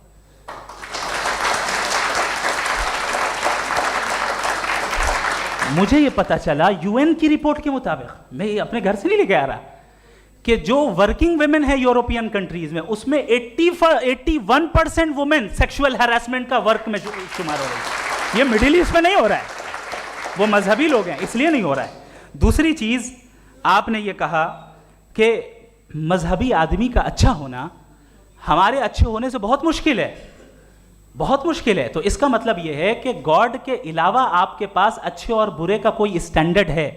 मैं चाहूंगा कि कन्वर्सेशनल स्टाइल वाली डिस्कशन और सेगमेंट पे इसी पे बात कर लेते हैं। Thank you very much.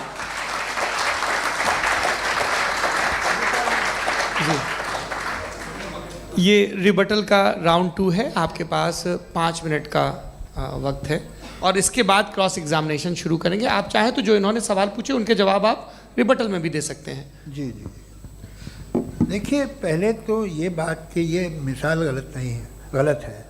इन्होंने पहले ही हमको डिसार्म कर दिया, कह लिया अकल से मामला सॉल्व नहीं हो सकता, लॉजिक से आप पहुंच नहीं सकते। ये एक मेटाफिजिकल चीज़ है। मेटाफिजिकल अजीब सा लफ्ज़ है, ठीक से किसी को माने नहीं मालूम इसके, तो ऐसा लगता है कुछ बड़ी चीज़ है।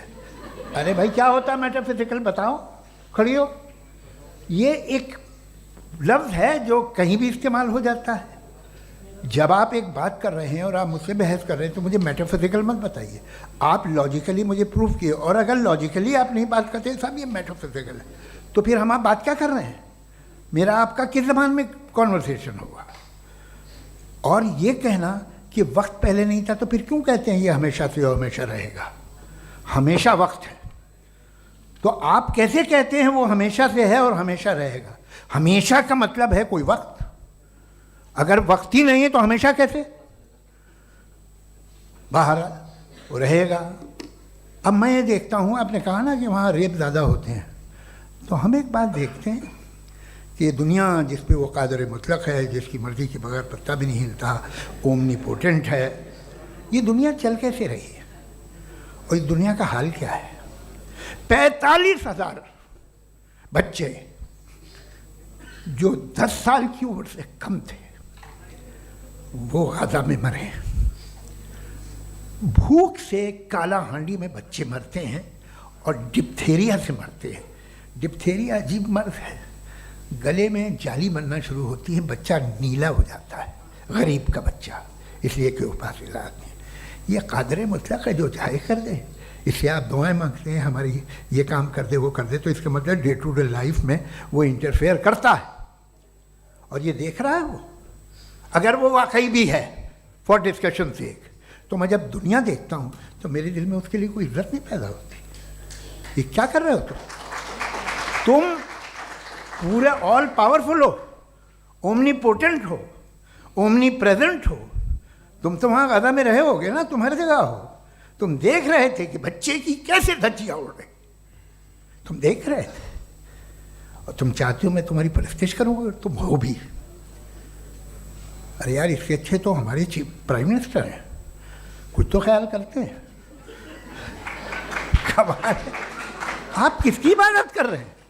अगर वो है भी, ये दुनिया नाइंसाफी से, जुल्म से, जबर से, तशद्दुद से भरी हुई। और आप ये मत कहिएगा कि वो देख रहा है और वो बताएगा एक दिन।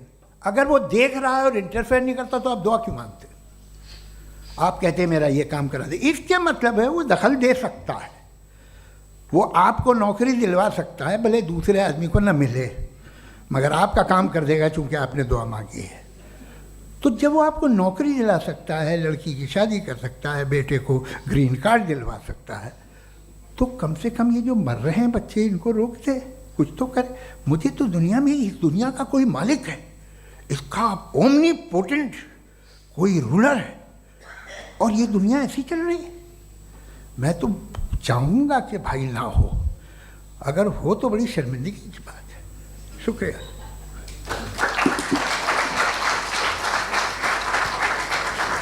देवियों और सज्जनों, इस बहस के 2 राउंड और 2 रिबटल पूरे हो चुके हैं। अब सबसे ज़रूरी और सबसे मुश्किल राउंड शुरू हो रहा है, क्रॉस एग्जामिनेशन का। अब इन विद्वानों की सज्जनता की एक परख भी होगी और वक्त हमने 16 मिनट का तय किया है। पहला सवाल आप पूछना चाहेंगे? जी बिल्कुल। पहले बोले भी आप आप माइक ले लीजिएगा हाथ में, ये नीचे से ऑन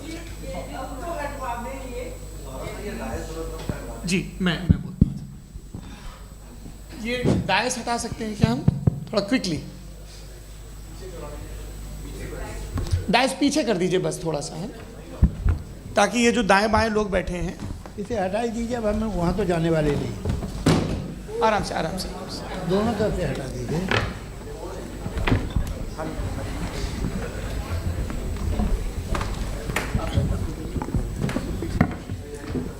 इस बीच आप लोग भी अपने अपने सवाल तैयार कर लें।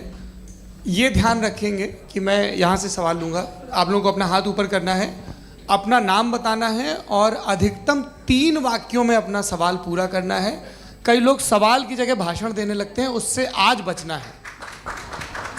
जी मुफ्ती साहब, पहला सवाल आपका, 16 मिनट हैं, हम दोनों लोगों के सवाल लेंगे। जी जी बहुत शुक्रिया। आपकी जो अभी बात हुई बहुत अहम थी, मैं इसको चाहूँगा कि आगे डिस्कस करूँ, लेकिन चूँकि अभी ये वो सेगमेंट है क्रॉस एग्जामिनेशन, तो सबसे पहला सवाल आपसे ये है कि जो मैं इतनी देर से कॉन्टिंजेंसी आर्ग्यूमेंट आपको बता रहा था, ये अकल से ही बता रहा था हजरत, आप ये बताएं कि आप इन्फिनिट रिग्रेस ऑफ कॉजेस को पॉसिबल मानते हैं या नेसेसरी बीइंग के एग्जिस्टेंस को सही समझते हैं? चूँकि 2 ही ऑप्शन हो सकता है, आप ये बताएं।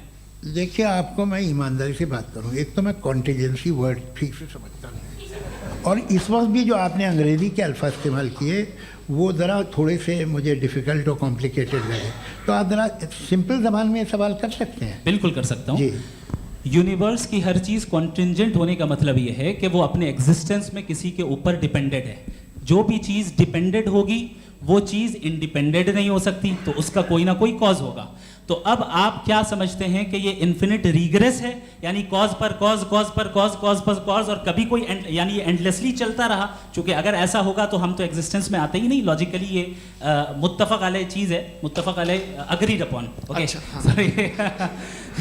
इस पे हमने एग्री किया था कि मुश्किल शब्द आएगा तो अर्थ बताना पड़ेगा। तो इन्फिनिट रिग्रेस तो पॉसिबल नहीं है, तो कहीं ना कहीं आपको रुकना पड़ेगा ऐसे नेसेसरी बीइंग पर। नहीं, कोई ज़रूरत नहीं रुकने की। किसने कहा आप रुकना पड़ेगा? आप रुकते हैं खुदा पे, आप नहीं रुकते। आप कहते हैं वो हमेशा से, जब उस वक्त से है जब वक्त नहीं था।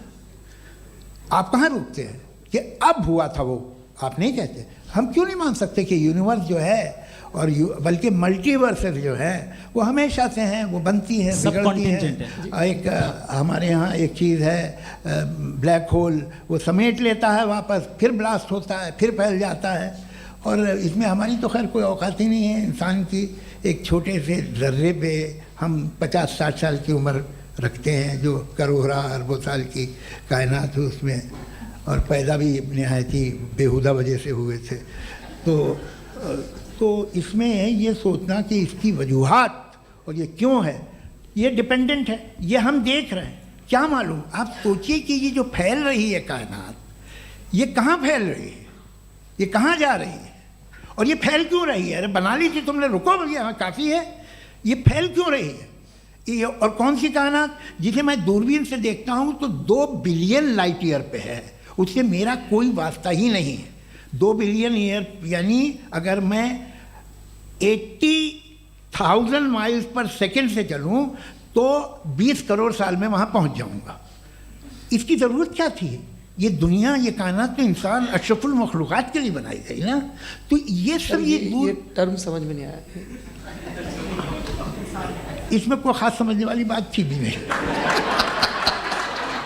ये जो अल्टीमेट कहा यह जाता है कि ये जो पूरी यूनिवर्स है, ये जो दुनिया है, ये इंसान के लिए बनाई गई। अच्छा, ये सब इंसान के लिए। क्यों साहब, सही है ना? बिल्कुल, लेकिन इसका ये मतलब नहीं कि किसी चीज के पीछे रीजन आपको नहीं पता तो रीजन नहीं है, इसे कहते हैं नहीं, argument from limited perspective। मुझे नहीं पता, लेकिन मेरी जिम्मेदारी नहीं है। वो बिल्कुल सही कहा था उसने, बर्टन रसल ने। आपने उसे मजाक में टाल दिया कि भाई आप एक दावा कर रहे हैं, मैं क्यों कहूँ कि ये गलत है दावा? आप प्रूफ कीजिए, मेरे पे जिम्मेदारी ही नहीं है, मैंने थोड़ी कहा है। आप प्रूफ कीजिए कि ये सही है। आप आर्ग्यूमेंट ऑफ आप कंटिजेंसी का जवाब कोई ही नहीं दे सवाल रहे हैं। पूछना चाहेंगे? आप सवाल पूछना चाहेंगे मुफ्ती साहब से? क्योंकि ये क्रॉस एग्जामिनेशन का दौर है। आप जैसे पहले बोल रहे थे फेथ को लेके कुछ। मैं ये पूछना चाहूँगा कि खुदा ने जो भी रेवलेशन किए हैं, एक मज़हब के नहीं, बहुत से मज़हबों में किए हैं, अलग अलग रेवलेशन है। कहीं कुछ एक बातें हैं, कॉन्ट्रडिक्शन भी है आपस में, कहीं कुछ आप कर सकते हैं, कहीं कुछ नहीं कर सकते। ऐसा नहीं है कि सबकी कोड ऑफ मॉरल एक है। तो ये किस्सा क्या है?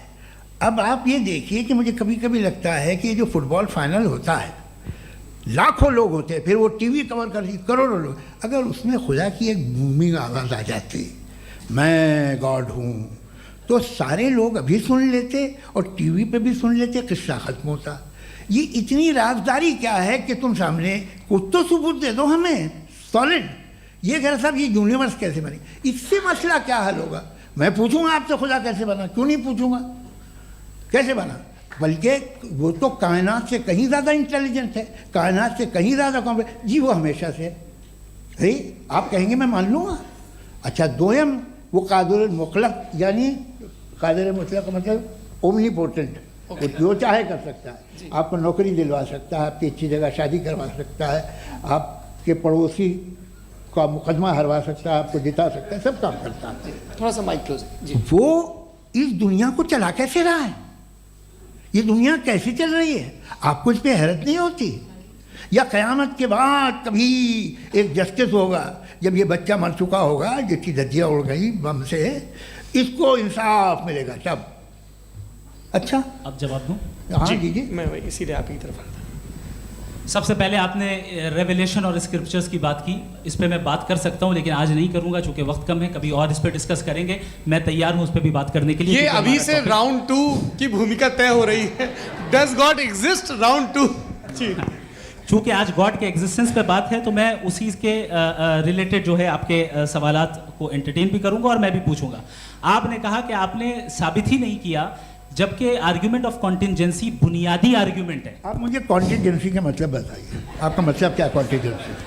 कॉन्टिजेंसी का मतलब ये हुआ कि हर वो वजूद जो किसी भी चीज़ का पाबंद है, हर वो वजूद या हर वो चीज़ जो अपने एग्जिस्टेंस में किसी भी चीज़ के पाबंद है और उससे बाउंड है, उसको उसकी ज़रूरत है, उस पर डिपेंड करती है, तो जाहिर सी बात है कि उसका कोई ना कोई कॉज होता है। ये तो अक्ल की बात है। ये आप रीजनिंग की बात करते हैं, मैं वही कर रहा हूँ। दूसरी चीज़ आपने ये बात कही कि इतने बिलियन लाइट ईयर्स दूर है, उसका मेरा क्या लेना देना। फिर मेरे ख्याल से आपको ये नहीं कहना चाहिए I think therefore I am an atheist. आपको सोचना चाहिए, सिर्फ आप एक लिमिटेड दायरे में रहकर नहीं सोचें बल्कि बाहर निकल कर सोचें। आपने तीसरा सवाल किया, आपने 2-3 सवाल एक साथ। ऐसी बातें ना कीजिए, कुछ लोगों को इतराज़ हो जाएगा आप पे कि आप कुछ भी सोचिए। ये इजाज़त आपको है नहीं, मुझे है।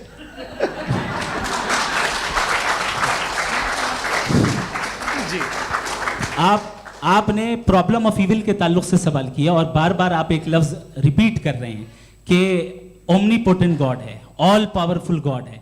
यही तो दरअसल समझना है कि गॉड का कॉन्सेप्ट क्या है। प्रॉब्लम ऑफ इविल जो है, प्रॉब्लम ऑफ इविल दर हकीकत दो असम्पशंस पर कायम है। अगर आप इन दो असम्पशंस को समझ जाएं तो ये प्रॉब्लम नहीं रहेगी, आर्ग्यूमेंट आपको समझ में आ जाएगी कि ये कोलैप्स कर जाता है। पॉइंट नंबर 1, यानी जो आपका सबसे पहला फॉल्स असम्पशन है कि गॉड मर्सीफुल है, ओमनीपोटेंट है, दुनिया में जुल्म हो रहा है। लेकिन आपको ये समझना चाहिए कि हमारे वर्ल्ड व्यू के मुताबिक गॉड सिर्फ ओमनीपोटेंट और सिर्फ मर्सीफुल नहीं है, बल्कि वो ऑल वाइज भी है और वो ऑल नोइंग भी है। उसके हर काम के पीछे हिकमत और विजडम है। ये कोई जरूरी नहीं है कि वो हिकमत और विजडम आपको समझ में आए या मुझे समझ में आए। अगर आप जो समझ रहे हैं उसके मुताबिक आप फैसला कर रहे हैं, ये लिमिटेड पर्सपेक्टिव से आर्ग्यूमेंट है। और इस चीज को हम अपनी दुनिया में, अपने लाइफ में, डेली लाइफ में इस प्रिंसिपल को एक्सेप्ट करते हैं। हम जब किसी डॉक्टर के पास जाते हैं, डॉक्टर के पास जाकर वो अगर उसने हमें कोई दवाई दी है तो हम ये तो नहीं कहते कि जब तक आपके पास जितना नॉलेज और जितना विजडम नहीं है, आपने क्यों ये दवाई दी है, तब तक हम इस चीज को एक्सेप्ट नहीं करेंगे।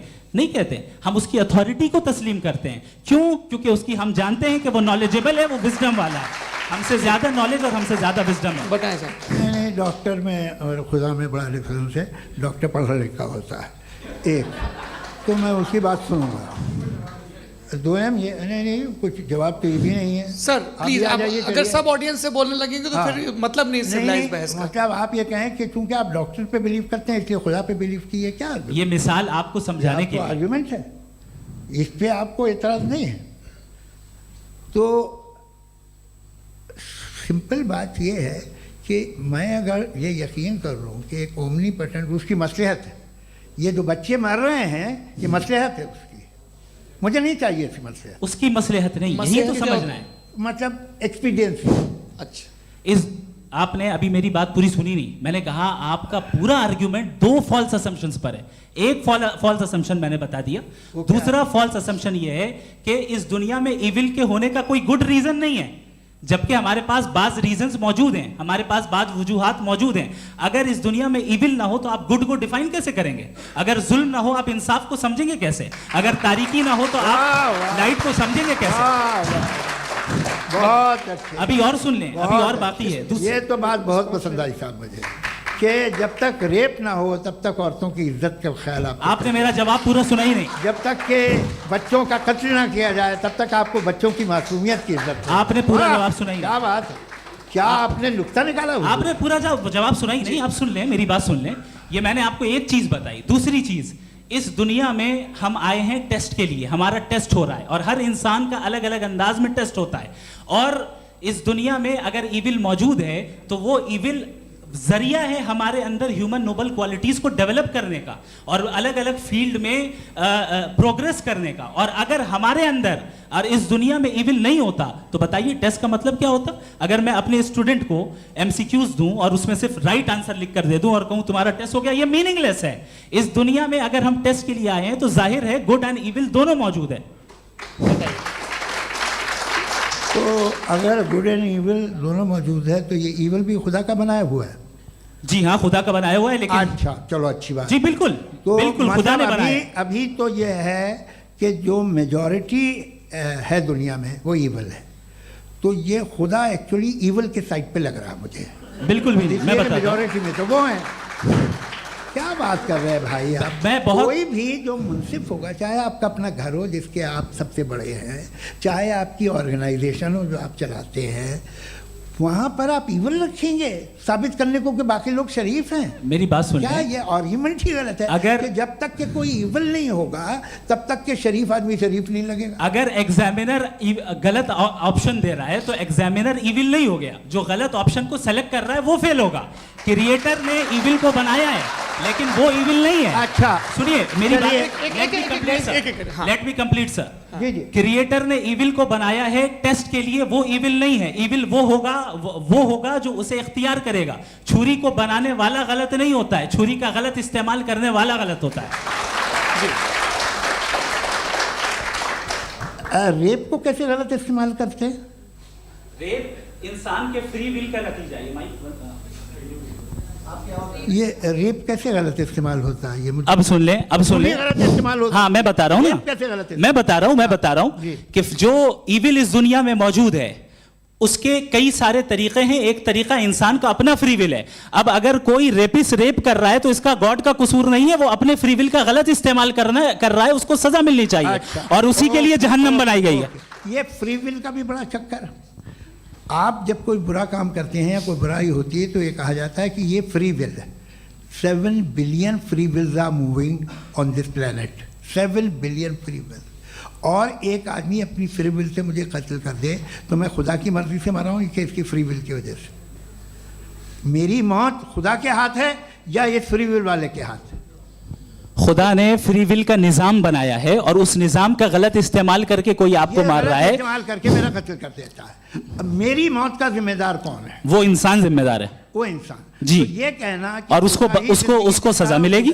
तो अब आप आगे चलिए कि ये तय करना कि अल्लाह ही या खुदा, सॉरी अल्लाह ने, खुदा ही जिंदगी देता है, खुदा ही मौत देता है, ये गलत है। बिल्कुल गलत नहीं है। हाँ, नहीं, निजाम उसी ने बनाया फ्री विल का। निजाम मौत और हयात का उसी ने बनाया। You are contradicting yourself. अभी आपने कहा कि एक आदमी ने फ्री विल से आपको मार दिया, इसमें उसे फ्री विल दी गई थी, उसने गलत इस्तेमाल किया। 7 billion free wills are moving on this planet और आप चाह रहे हैं कि मैं सिर्फ खुदा का ध्यान करूं। ये 7 बिलियन फ्री विल्स को मुझे लुक आफ्टर करना पड़ेगा कि नहीं? ये तो तबाहियां कर रही हैं और तबाहियां ज़्यादा हो रही हैं। बिल्कुल। तो अगर आप बताएं अगर खुदा नहीं है फॉर एग्जाम्पल, हाँ। तो आप इविल को कैसे डिसाइड करेंगे? यानी how can you define evil objectively without God? देखिए, दुनिया में 2 तरह के जानवर हैं। एक जो अकेले रहते हैं जंगल में और एक जो ग्रुप्स में रहते हैं। ग्रुप में जो भी रहेगा, चाहे वो आपका फाउंडेशन हो, चाहे कोई क्लब हो, चाहे कोई पॉलिटिकल पार्टी हो, चाहे कोई यूनिट हो, उसमें आपको इंटरैक्ट करने के रूल बनाने पड़ेंगे। यानी लोग तय करेंगे। लोग तय करेंगे। अगर लोगों ने ये तय किया कि किसी का रेप करना सही है, आप जस्टिफाई करेंगे? नहीं, आपका फाउंडेशन तो ये हो गया ना कि लोग इविल डिसाइड करेंगे। नहीं नहीं नहीं, अरे दुनिया में ऐसे ग्रुप्स हैं जो रेप को जायज़ मानते हैं सर्टेन हालात में। मैं डिटेल में नहीं जानूंगा, आप भी जानते हैं। ये जो आईसिस वाले थे, इन्होंने क्या किया था, तो उन्होंने क्या किया उसका खुदा से कोई ताल्लुक नहीं है सर। मैंने सिंपल सवाल किया कि इविल को आप डिफाइन करते कैसे हैं? आइए वापस आइए जी। आप साथ में तभी रह सकते हैं जब कुछ आप ऐसे उसूल डेवलप करें जिसमें हर एक का बेसिक तहफ़्फ़ुज़, हर एक का बेसिक राइट हो और हर एक को कोई आराम मिले। यही तरीक़ा है किसी भी ऑर्गेनाइजेशन जिसमें एक से ज़्यादा लोग हैं और वो ऐसे चलती है ज़िंदगी। उसमें अगर आप गड़बड़ करेंगे तो तबाही होगी, नुकसान होगा, बर्बादियाँ आएंगी। और अगर उसमें आप घर ले लीजिए ना, एक हस्बैंड है, एक वाइफ है, बच्चे हैं, वालदा भी हैं, 2 बहनें भी हैं, एक भाई भी है।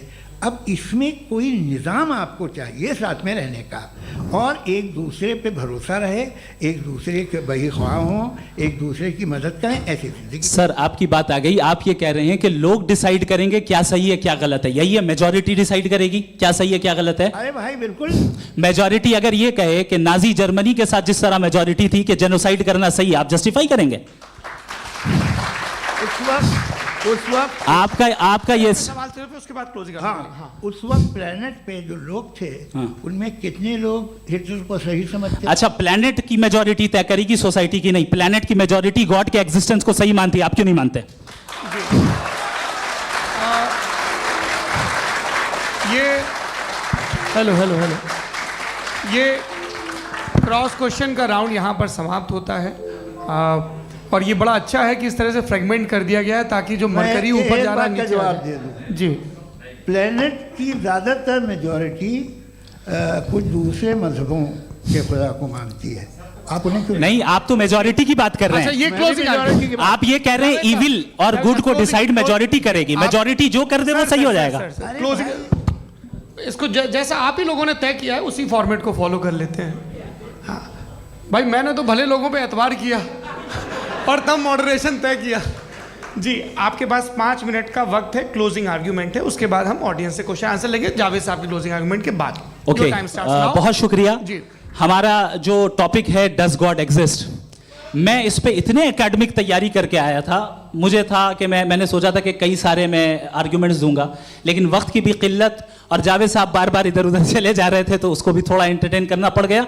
डज गॉड एग्जिस्ट पे मैं एक ही आर्ग्यूमेंट दे पाया। आर्ग्यूमेंट्स बहुत हैं और डेफिनेटिव आर्ग्यूमेंट्स हैं, और मेरे आर्ग्यूमेंट को किसी एक राउंड में भी इन्होंने एंटरटेन नहीं किया और रेफ्यूट नहीं किया, एक राउंड में भी नहीं, एक राउंड में भी नहीं। कौन सा? और ना ही अभी अभी आपका क्लोजिंग आर्गुमेंट आएगा नहीं, वो उसमें। बता देना। Argument of contingency sir. अरे मैं आपसे कई बार कह चुका हूँ कंटीजेंसी का मतलब अब मैं कैसे सर, समझाऊं please, आपको? please, आपस में, हाँ, आप और please, कितने please, आसानी से समझाऊं मैं, मुझे तो नहीं समझ में आ रहा है। बस आप अपनी- sir, argument sir, of contingency Urdu में बोल सकते हैं। हाँ, आप अपनी बात पूरी कर लें जी। आखिरी 4 मिनट। दूसरी चीज, just a minute please ma'am, can I talk? दूसरी चीज ये है कि आपने एक तो इसका जवाब नहीं दिया, दूसरा आपने गॉड के ना होने पर कोई डेफिनेटिव आर्ग्यूमेंट नहीं दिया, सिर्फ मजहब पे बात कर रहे हैं आप। मजहब तो आज हमारा टॉपिक ही नहीं था। आज तो हमारा टॉपिक हो, आप मजहब से ले लेकर आईएस तक चले गए। भाई हमारा क्या ताल्लुक है उससे? We condemn them. और उसका गॉड से क्या ताल्लुक है? अगर कोई गलत काम कर रहा है, किसी ने किसी को कत्ल किया, किसी ने किसी का रेप किया, उसको सजा मिलनी चाहिए। और आपके पास कोई भी rational strong foundation of morality नहीं है। आपने कहा कि मेजॉरिटी तय करेगी सोसाइटी की, वो सही होगा। मैंने कहा हिटलर को फिर आप सही कहेंगे, नहीं नहीं नहीं नहीं, प्लैनेट की सोसाइटी की मेजॉरिटी तय करेगी। तो प्लैनेट की मेजॉरिटी गॉड के एग्जिस्टेंस को मानती है, आप कह रहे हैं ये रिलीजियस है। तो यानी आपके पास कोई स्ट्रॉन्ग फाउंडेशन नहीं है ऑब्जेक्टिव मोरालिटी का। ऑब्जेक्टिव मोरालिटी का अगर कोई फाउंडेशन है तो वो सिर्फ गॉड है, गॉड है, गॉड है। थैंक यू जी, ये मुफ्ती शमाइल नदवी साहब का क्लोजिंग आर्ग्यूमेंट था। अब हमारे पास जी, मैं जी ये बड़ा अच्छा है कि दोनों लोगों को मॉडरेटर से शिकायत भी और बोल रहे भाई हमारी शाबाशी भी तो करते चलो। अब मेरी बात जी, आपके पास जावेद अख्तर साहब 5 मिनट का वक्त है, ये आपका क्लोजिंग आर्ग्यूमेंट है, टाइम रीसेट कर दें जी। देखिए, बहुत सारी बातें हैं। गॉड का डेफिनेशन दुनिया के किसी भी रिलीजन में है कि वो ओमनीपोटेंट है, ओमनीप्रेजेंट है, he is just, he is kind, he loves you and so on. मैं जब दुनिया देखता हूँ तो मुझे कोई ऐसा सुप्रीम पावर यहाँ दिखाई नहीं देती है जो इंसान की बहबूदी के लिए कुछ कर रही हो, कमज़ोर को बचा रही हो, मदद कर रही हो, जालिम को पीछे हटा रही हो। मैं नहीं देखा, तारीख़ में नहीं। एक तो अगर है और ये देख रहा है तमाशा, तो उसका होना न होना बराबर है। दोयम ये कि ये जो है, जब आप ये कहते हैं कि कायनात जिसकी कंटीजेंसी है, मैं देखिए वो लफ्ज़ इस्तेमाल किया मैं, तो ये कैसे हो सकती है भाई? और फ़ौरन आप सरेंडर कर देते हैं कि जाहिर है कि इसका बनाने वाला तो इससे 10,000 गुना था कॉम्प्लिकेटेड होगा। उस पर आपके होने पे कोई इतराज़ नहीं है। उसे वो टाइमलेस है, वो पहले से था, टाइम तो बहुत बाद में आया। ये सब आप मानने को तैयार है जिसका आपके पास कोई सबूत नहीं, आपके पास कोई रीज़न नहीं है। आपकी तारीख क्या है मज़हब होगी? बिलीफ की, जो खुदाओं का बिलीफ है, ये कॉन्स्टेंटली गलत साबित होता रहा है। मतलब आप कहें कि अरिस्टोटल के ज़माने में तो सब जाहिल थे, वो भी इतने ही यकीन से खुदा पे यकीन रखते थे, जो अब नहीं रहा, ये भी नहीं रहेगा। आप लिख लीजिए, और इसके आसार आपको दुनिया में दिखाई देना शुरू हो चुके हैं। ये बहस क्या आज से 100 साल पहले इस तरह हो सकती थी? यहाँ तक तो आपको हम ले आए हैं। तो सर अरे इनको मदद की ज़रूरत नहीं भाई, ये सेल्फ सफिशिएंट आदमी है, आप क्यों इनकी मदद कर रहे हैं? Sir please. तो ये जो है तमाम बातें अपनी जगह हैं। ये एक पैकेज है। आप अकेले, कोई आदमी ऐसा नहीं जो सिर्फ गॉड को मानता हो, उसके साथ बहुत पैराफर्नेलिया आता है, अलग अलग पैराफर्नेलिया आते हैं। They are only, they have always created chaos in the society. मैं तो आपको सीधा ऑफर देता हूँ कि दुनिया में 10 इम्पॉर्टेंट बिलीव्स हैं। आप एक मानते हैं, 9 नहीं मानते, 9 में आप एथियस्ट हैं, 9 को आप बिल्कुल रीजनेबली मेरी तरह देखते हैं। तो 90 मजहबी आदमी भी 90% एथियस्ट है, वो दूसरे खुदा नहीं मानता, एक खुदा मानता है अपना वाला, बाकियों को कहता है गलत है। अगर आप मानना ही बंद कर दें तो आपका 10% चांस है कि आप सही हैं और 90% चांस है कि आप गलत हैं। मेरा मशवरा है, आप मानना छोड़ दिए तो 50% चांस होगा कि आप सही हैं और 50% चांस होगा, 40% आप गेन करेंगे बाय बिकमिंग एन एथियस्ट।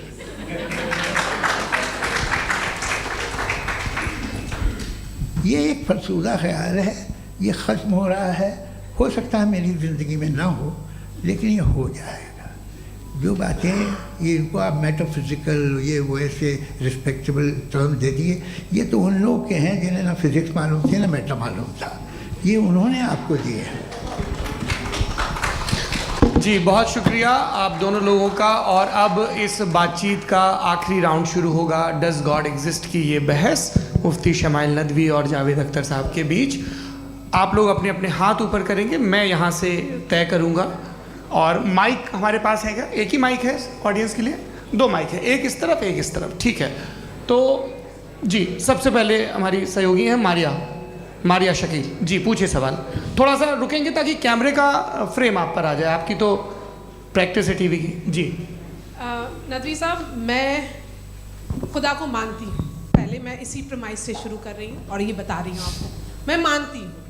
लेकिन कुछ सवाल हैं जो जावेद साहब ने उठाया, उसका जवाब आपको देना चाहिए। पहला सवाल ये कि गज़ा में सालों से छोटे बच्चे मर रहे हैं, वो उनको अगर खुदा मर्सीफुल है, हम मानते हैं कि अल्लाह ताला में बहुत ताकत है, तो वो बच्चे क्यों मर रहे हैं? दूसरी बात ये कि अगर कंटिजेंसी की जो आप बात करते हैं, पूरे मुस्लिम ममालिक मिल करके भी उन गज़ा के बच्चों को क्यों नहीं बचा पा रहे हैं? क्योंकि अगर वो चाहते, क्योंकि अल्लाह ताला उन पर हुकूमत करते हैं, सब पर हुकूमत करते हैं, तो वो उनको क्यों नहीं बचा? जी थैंक यू वेरी मच। बहुत अच्छा किया आपने इस चीज़ को जिक्र कर दिया, मैं इसको और अच्छे से एक्सप्लेन करने की कोशिश करता हूँ। देखें, जहाँ तक आपने कहा कि गज़ा के बच्चों को मारा जा रहा है, देखें 2 वर्ल्ड व्यू है, एक एथीस्टिक वर्ल्ड व्यू, एक थीस्टिक वर्ल्ड व्यू है।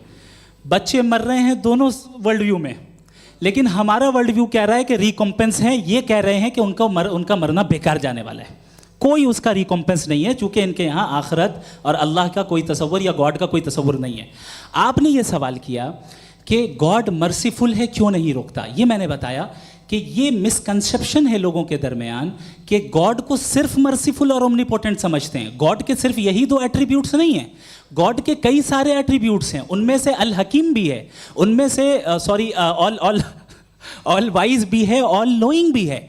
लिहाजा अगर इस दुनिया में किसी को तकलीफ आ रही है और गॉड उसको नहीं रोक रहा है, वो इसलिए नहीं रोक रहा है चूंकि इंसानों को फ्री विल दिया गया है।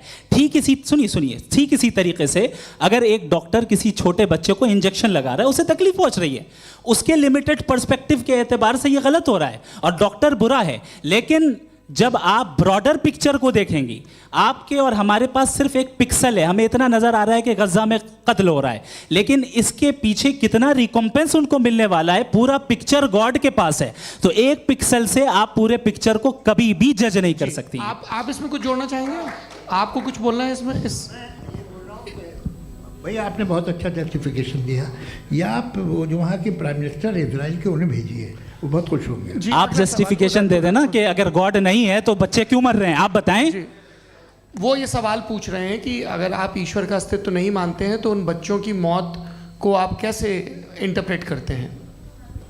भाई ये दुनिया जो है, जो ताकतवर लोग होते हैं वो एक नाइंसाफ़ी करते हैं। तो ये अच्छा काम है आपके नज़दीक, तो नेचर नाइंसाफ़ी पे मबनी है। अरे मेरे भाई, आप नेचर की कहाँ बात कर रहे हैं, तो इंसान की बात। तो फिर जब मैं इंसान की बात कर रहा था, आप नेचर की बात करने लग गए। क्रॉस एग्जामिनेशन नहीं, हाँ अब आप मुझे बोलने नहीं देंगे तो अलग बात है, आप बोलिए, मैं मुझे कोई चीज़ नहीं। जी नहीं, ये क्रॉस एग्जामिनेशन मुझे बोल तो लेने दीजिए। जी बोलिए। क्या बात ये है कि ह्यूमन सोसाइटी तभी साथ में रह सकती है जब वो मोहब्बत से, एकता से, एक दूसरे के एहतराम करके रहे। इसके अलावा पॉसिबल नहीं है, अकेले तो इंसान रह नहीं सकता।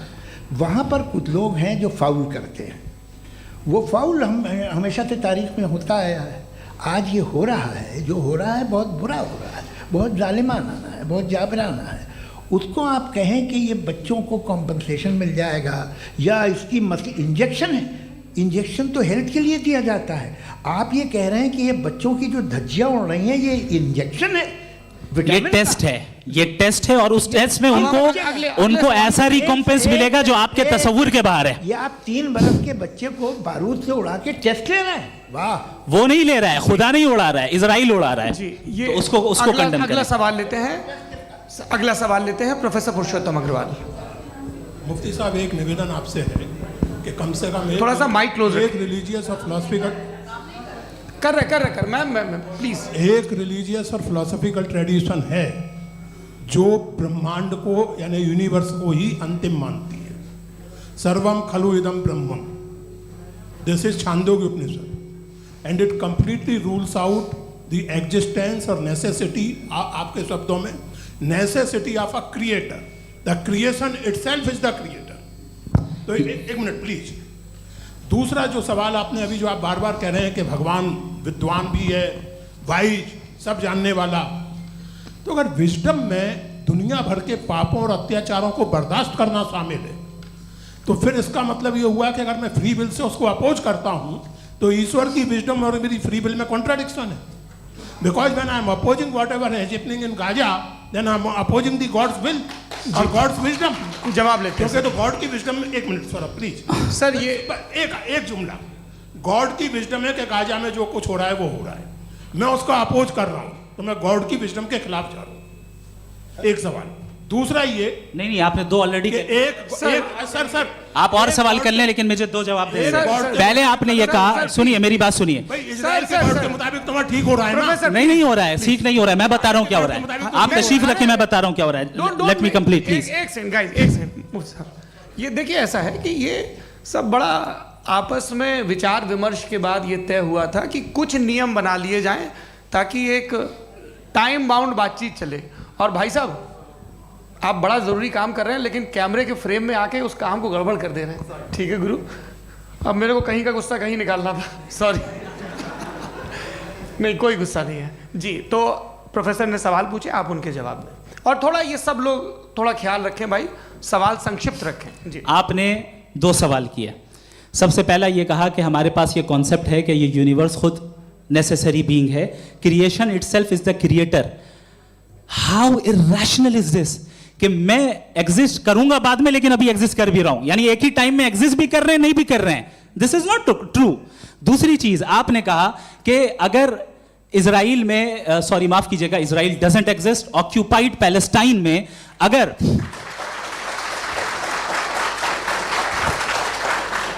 ऑक्यूपाइड पैलेस्टाइन में बच्चों को मारा जा रहा है फ्री विल की वजह से और गॉड नहीं रोक रहा, ये कॉन्ट्रडिक्शन है। ये बताइए कि एक एग्जाम में एक बच्चा गलत आंसर लिख रहा है, सुनिए, एग्जामिनर चाहे तो रोक सकता है, क्यों नहीं रोक रहा है? ये कॉन्ट्रडिक्शन है, ये कॉन्ट्रडिक्शन नहीं है। माइक नहीं सर, ये आपस में जी, ये क्या आपका सवाल? माइक दीजिए। फ्री विल दिया गया है टेस्ट के लिए, अकाउंटेबिलिटी के लिए। अगर फ्री विल नहीं होता तो आप कहते हैं हमें रोबोट बना दिया गया। नॉट मिसरिप्रेजेंट माय पोजीशन, आपकी जो भी पोजीशन, मैं अपनी फ्री विल के नाते, अपने ह्यूमन विजडम के नाते गाजा में हो रही अत्याचार का विरोध करता हूं। बिल्कुल करना चाहिए। आपके हिसाब से मैं गॉड की विजडम का विरोध कर रहा हूं? बिल्कुल नहीं, जो हो रहा है गॉड की, बिल्कुल भी नहीं, बिल्कुल भी नहीं। उसका वहां पर गाजा में कत्ल होना ये इंसानों के गलत इस्तेमाल का नतीजा है, फ्री विल के इस्तेमाल का नतीजा है। गॉड इसका हुक्म नहीं देता, उससे रोकता है। यही तो मसला है ना, आपके लिए कॉन्सेप्ट क्लियर? नहीं भाई, आपने तो बताया था इंजेक्शन लगाने से बच्चे को तकलीफ होती है, ये इंजेक्शन लगा। सर आप ऐसे रेटोरिक स्टेटमेंट दें तब तो कोई मसला नहीं समझते रहेंगे। This is a rhetoric statement, this is not a logical argument sir. I am sorry, I am sorry. आखिरी 30 मिनट बड़े मुश्किल होने वाले हैं जी। मुफ्ती साहब आगे बैठे हैं, इनको माइक दीजिए। हाँ तरुण, माइक आप अपने पास रखिए, आपको कैमरे का फ्रेम पता है जी। सबसे पहले दोनों को मुबारकबाद। एक सर अपना आप नाम बता दें। आप अमेरिका में शिकागो में रहते हैं, इतना मुझे याद है। बताया आपको, यासिर नदीम अलवाजदी मेरा नाम है। जावेद सर, आपसे एक क्वेश्चन है इन्फिनिट रिग्रेस के ताल्लुक से। एक हाइपोथेटिकल सिनेरियो है, मसलन अगर आप सर माइक थोड़ा सा प्लीज क्लोज रखिए। ओके जी। अगर आप शायर इसलिए हैं कि आपके कोई उस्ताद शायर थे, और वो इसलिए शायर थे कि उनके कोई उस्ताद शायर थे, और इसी तरीके से हम माजी में पीछे चलते चलते चले जाएं और कहीं ना रुके, तो माफ़ कीजिएगा आप कभी शायर नहीं हो सकते। लेकिन आप शायर हैं, आपका शायर एग्जिस्ट करता है, इसका मतलब ये है कि आप कहीं ना कहीं रुके हैं। तो मेरा सवाल ये है कि क्या आप इन्फिनिट रिग्रेस ऑफ कॉजेस को लॉजिकल फैलेसी मानते हैं या नहीं मानते? हाँ या ना? मैं इन्हें लॉजिकल फैलेसी नहीं मानता हूँ, लेकिन मेरा प्रॉब्लम यह है कि जब मैं नहीं मानता हूँ तो I will continue with this logic जो फैलेसी नहीं हो। आप एक जगह रुक जाते हैं जाके, आप कहते हैं ये गेंद कैसे बनी, ये जजीरा कैसे बना, ये समंदर कैसे बना, ये ज़मीन कैसे बनी, और अचानक गॉड पे जाके आपको ब्रेक लग जाता है। एक बार आप सवाल नहीं करते कि भाई इनको बनाने वाला तो इनसे भी कॉम्प्लिकेटेड होगा, वो कैसे बना, उसके बारे में आपने इत्मीनान कर लिया, वो हमेशा से है। तो अगर आप उसे हमेशा से मानते हैं तो फिर ये मान लीजिए कि कायनात हमेशा से है, क्या तकलीफ फिर हम वजूद में नहीं आते ना। जी है? हम मौजूद नहीं। अच्छा सर क्यों नहीं हो मैं सकते? बताऊंगा, प्लीज प्लीज। जैसे मैंने मिसाल दी आपके शेर की। आपका शेर कभी वजूद में ना आता अगर शायर इसी तरह चलते रहते हमेशा। जी माइक मेरे ख्याल से एक सेकंड, इन्फिनिट रिग्रेस का कॉन्सेप्ट क्लियर नहीं हो जी। पाया, ऐसे रहने दें, लेट्स मूव ऑन सर। ठीक है। हाँ, थोड़ा सा मॉडरेटर का भी ख्याल रखें। नहीं आपने तो रखा है, आपने रखा है। यहाँ पे गौहर रजा साहब हैं, वो भी एक सवाल पूछना चाहते हैं। माइक यहाँ नीचे से ऑन कर दिए, नीचे। पहले तो ये कह दूं कि मैं उन बच्चों से शर्मिंदा हूं जिनको गज़ा में कत्ल किया गया, क्योंकि हमारे होते हुए कत्ल किया गया। लेकिन उससे ज़्यादा शर्मिंदगी इस बात से हुई कि मुझे लगा कि मुफ्ती साहब उसको जस्टिफाई कर रहे हैं। बिल्कुल भी नहीं, आप बहुत ही गलत मुझे बात लगा कह मैं गलत हो सकता हूं। बिल्कुल गलत मैं है। सवाल पूछ रहा हूं। सवाल मैं देखिए, सवाल अगर पूछ रहा हूं। एक सेकंड, मैं जावेद भाई गौर से साहब, एक डिसएग्री सेकंड, गौर करता साहब, हूं। एक सेकंड। देखिए अगर देखिए ऐसा, एक सेकंड आप सर वेट, अरे आप कुछ मेरे पहले मुझे अपनी बात कह लेने दीजिए। अगर ऑडियंस तय करेगी तो फिर मॉडरेटर का मतलब नहीं। मेरा आप सबसे ये कहना है, ये बहस दो लोगों के बीच में है, एक तरफ मुफ्ती साहब, एक तरफ जावेद साहब। पिछले 1.5 घंटे से ये लोग अपने अपने तर्क रख रहे हैं। आपकी इनसे इत्तेफाकी हो सकती है, ना इत्तेफाकी हो सकती है। मेरे उस्ताद मुझे सिखा गए हैं कि मुखामुखम में असहमति की गुंजाइश बची रहनी चाहिए। अगर मैं आपकी बहुत इज्जत करता हूँ गौहर साहब, आपने जो कमाल की किताबें लिखी, साइंटिफिक टेम्परामेंट, लेकिन मेरी ये गुजारिश है आप सब से कि यदि आप इन लोगों ने जो बोला उन पर टिप्पणियां करेंगे तो ना वक्त की पाबंदी रहेगी, ना वो अनुशासन। आप सवाल पूछ लें, उस सवाल में जो बात आ जाए वो आ जाए। मैं जावेद साहब से डिसएग्री करता हूं, इसलिए जावेद साहब से सवाल पूछ रहा हूं। आपका सवाल जावेद अख्तर साहब से। और सवाल ये है मेरा कि जावेद साहब ने कई बार लॉजिक का इस्तेमाल किया कि साइंस में लॉजिक है और रिलीजन में लॉजिक नहीं है। मेरा ख्याल ये है कि रिलीजन में भी लॉजिक है, लेकिन उस लॉजिक की बेसिस ये है कि आप रुक जाते हैं, जिसका जिक्र जावेद साहब ने बार बार किया, यानी खुदा के तसव्वुर पे आते हुए, गॉड के तसव्वुर पे आते हुए रुक जाते हैं। और इसमें सवाल पूछना मतलब फॉरबिडन होता है। सवाल ये है कि क्या जावेद साहब इससे एग्री करते हैं कि साइंस की लॉजिक अलग है और रिलीजन की लॉजिक अलग है?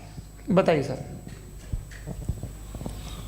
देखिए 3 चीज़ें हैं, साइंस है, एक है मंतिक है, इस्तिदलाल है, और एक जो है कुछ भी नहीं है, फेथ है, अकीदा है। मैं अकीदे की लॉजिक का कायल नहीं हूँ। मुझे आप इस्तिदलाल से, लॉजिक से, रीज़न से समझाइए, मैं मानने को तैयार हूँ, मेरा क्या नुकसान होगा। लेकिन ये कि अकीदे पे मैं नहीं जा सकता हूँ। अकीदे का मतलब है कि तुम ये मान लो, सवाल ना करो, ये नहीं। आप सारी बातें करके, बड़ी साइंटिफिक बातें करके एक जगह जाके खुदा के वजूद पे रुक जाते हैं, सरेंडर कर देते हैं। मैं सरेंडर करने को तैयार नहीं। That's all. जी, ये आगे सर बैठे हुए हैं, इनको माइक दीजिए। भाई वो आप पूछना चाह रहे थे ना भाई? हाँ, नहीं मैं ये थैंक यू। जी, आपका नाम? आसिम इफ्तिखार। आसिम जी, पूछिए। सर, जावेद सर से सवाल है कि आपने अपने क्लोजिंग माइक थोड़ा करीब रखिए। अपने क्लोजिंग स्टेटमेंट में बात कही थी कि मज़हब का जो फ्यूचर है वो ज़्यादा दिन नहीं जाने वाला है, लेकिन मैं देख पा रहा हूँ कि जो ऑक्सफोर्ड यूनिवर्सिटी की एक स्टडी है 2011 में हुई है, जिसके 50 एकेडमिशियंस ने इसको अंजाम दिया था, उसमें वो ये कहते हैं कि जो फेथ इन गॉड है वो इनबिल्ट है ह्यूमन नेचर के अंदर, जिसको हम कहते हैं फितरत के अंदर शामिल है वो। और वो ये कहते हैं कि अगर कोई ये समझता है कि मज़हब को वो ख़त्म कर देगा तो ये उसकी गलत फहमी है। तो आप इसके बारे में, इस स्टडीज़ के बारे में क्या कहते हैं? ठीक है। मैं उनसे एग्री नहीं करता हूँ। वो कौन से प्रोफेसर होंगे, ऐसा उनके क्या पास डेटा है, इन्होंने डेटा के बेस होगा? डेटा क्या हो सकता है?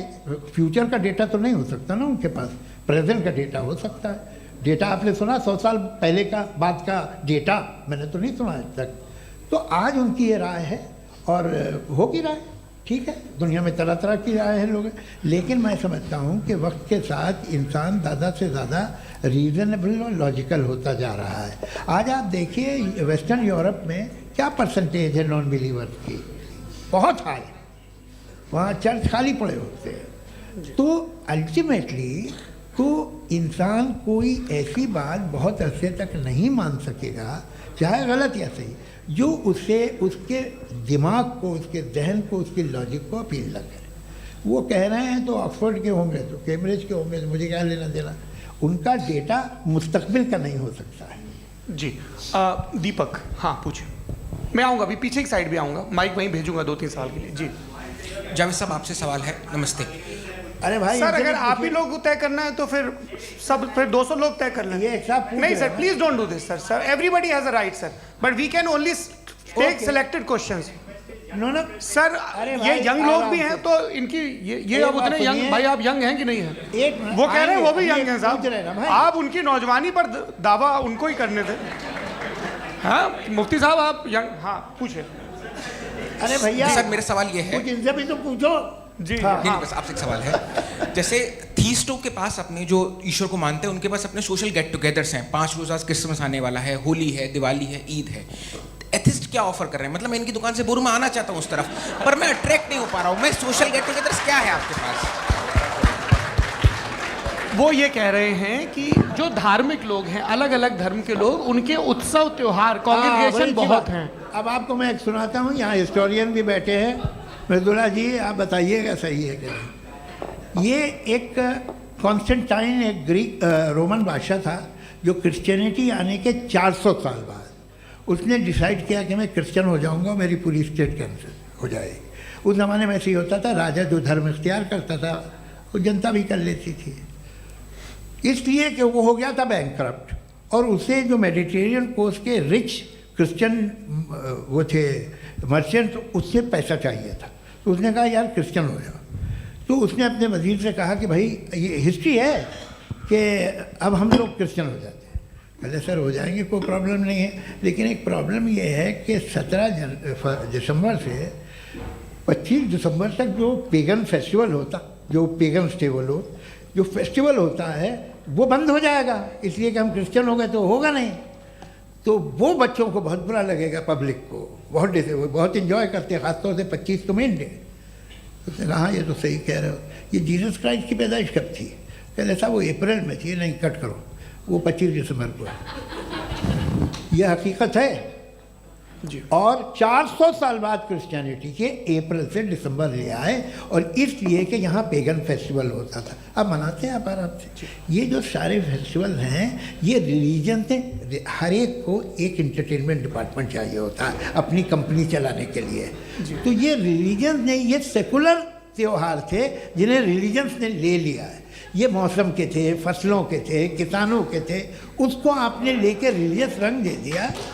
ये कोई रिलीजन से थोड़ी आए आप। अच्छा हमें देखिए, हम तो मुल्द हैं, हम ईद मनाते हैं, हम दिवाली मनाते हैं, हम होली मनाते हैं, हम क्रिसमस मनाते हैं। बम्बई की फिल्म इंडस्ट्री की सबसे बड़ी होली हमारे घर में होती है, सबसे बड़ी ईद हमारे घर में होती है। वो हमारे सोशल वो है, हमारा हेरिटेज है।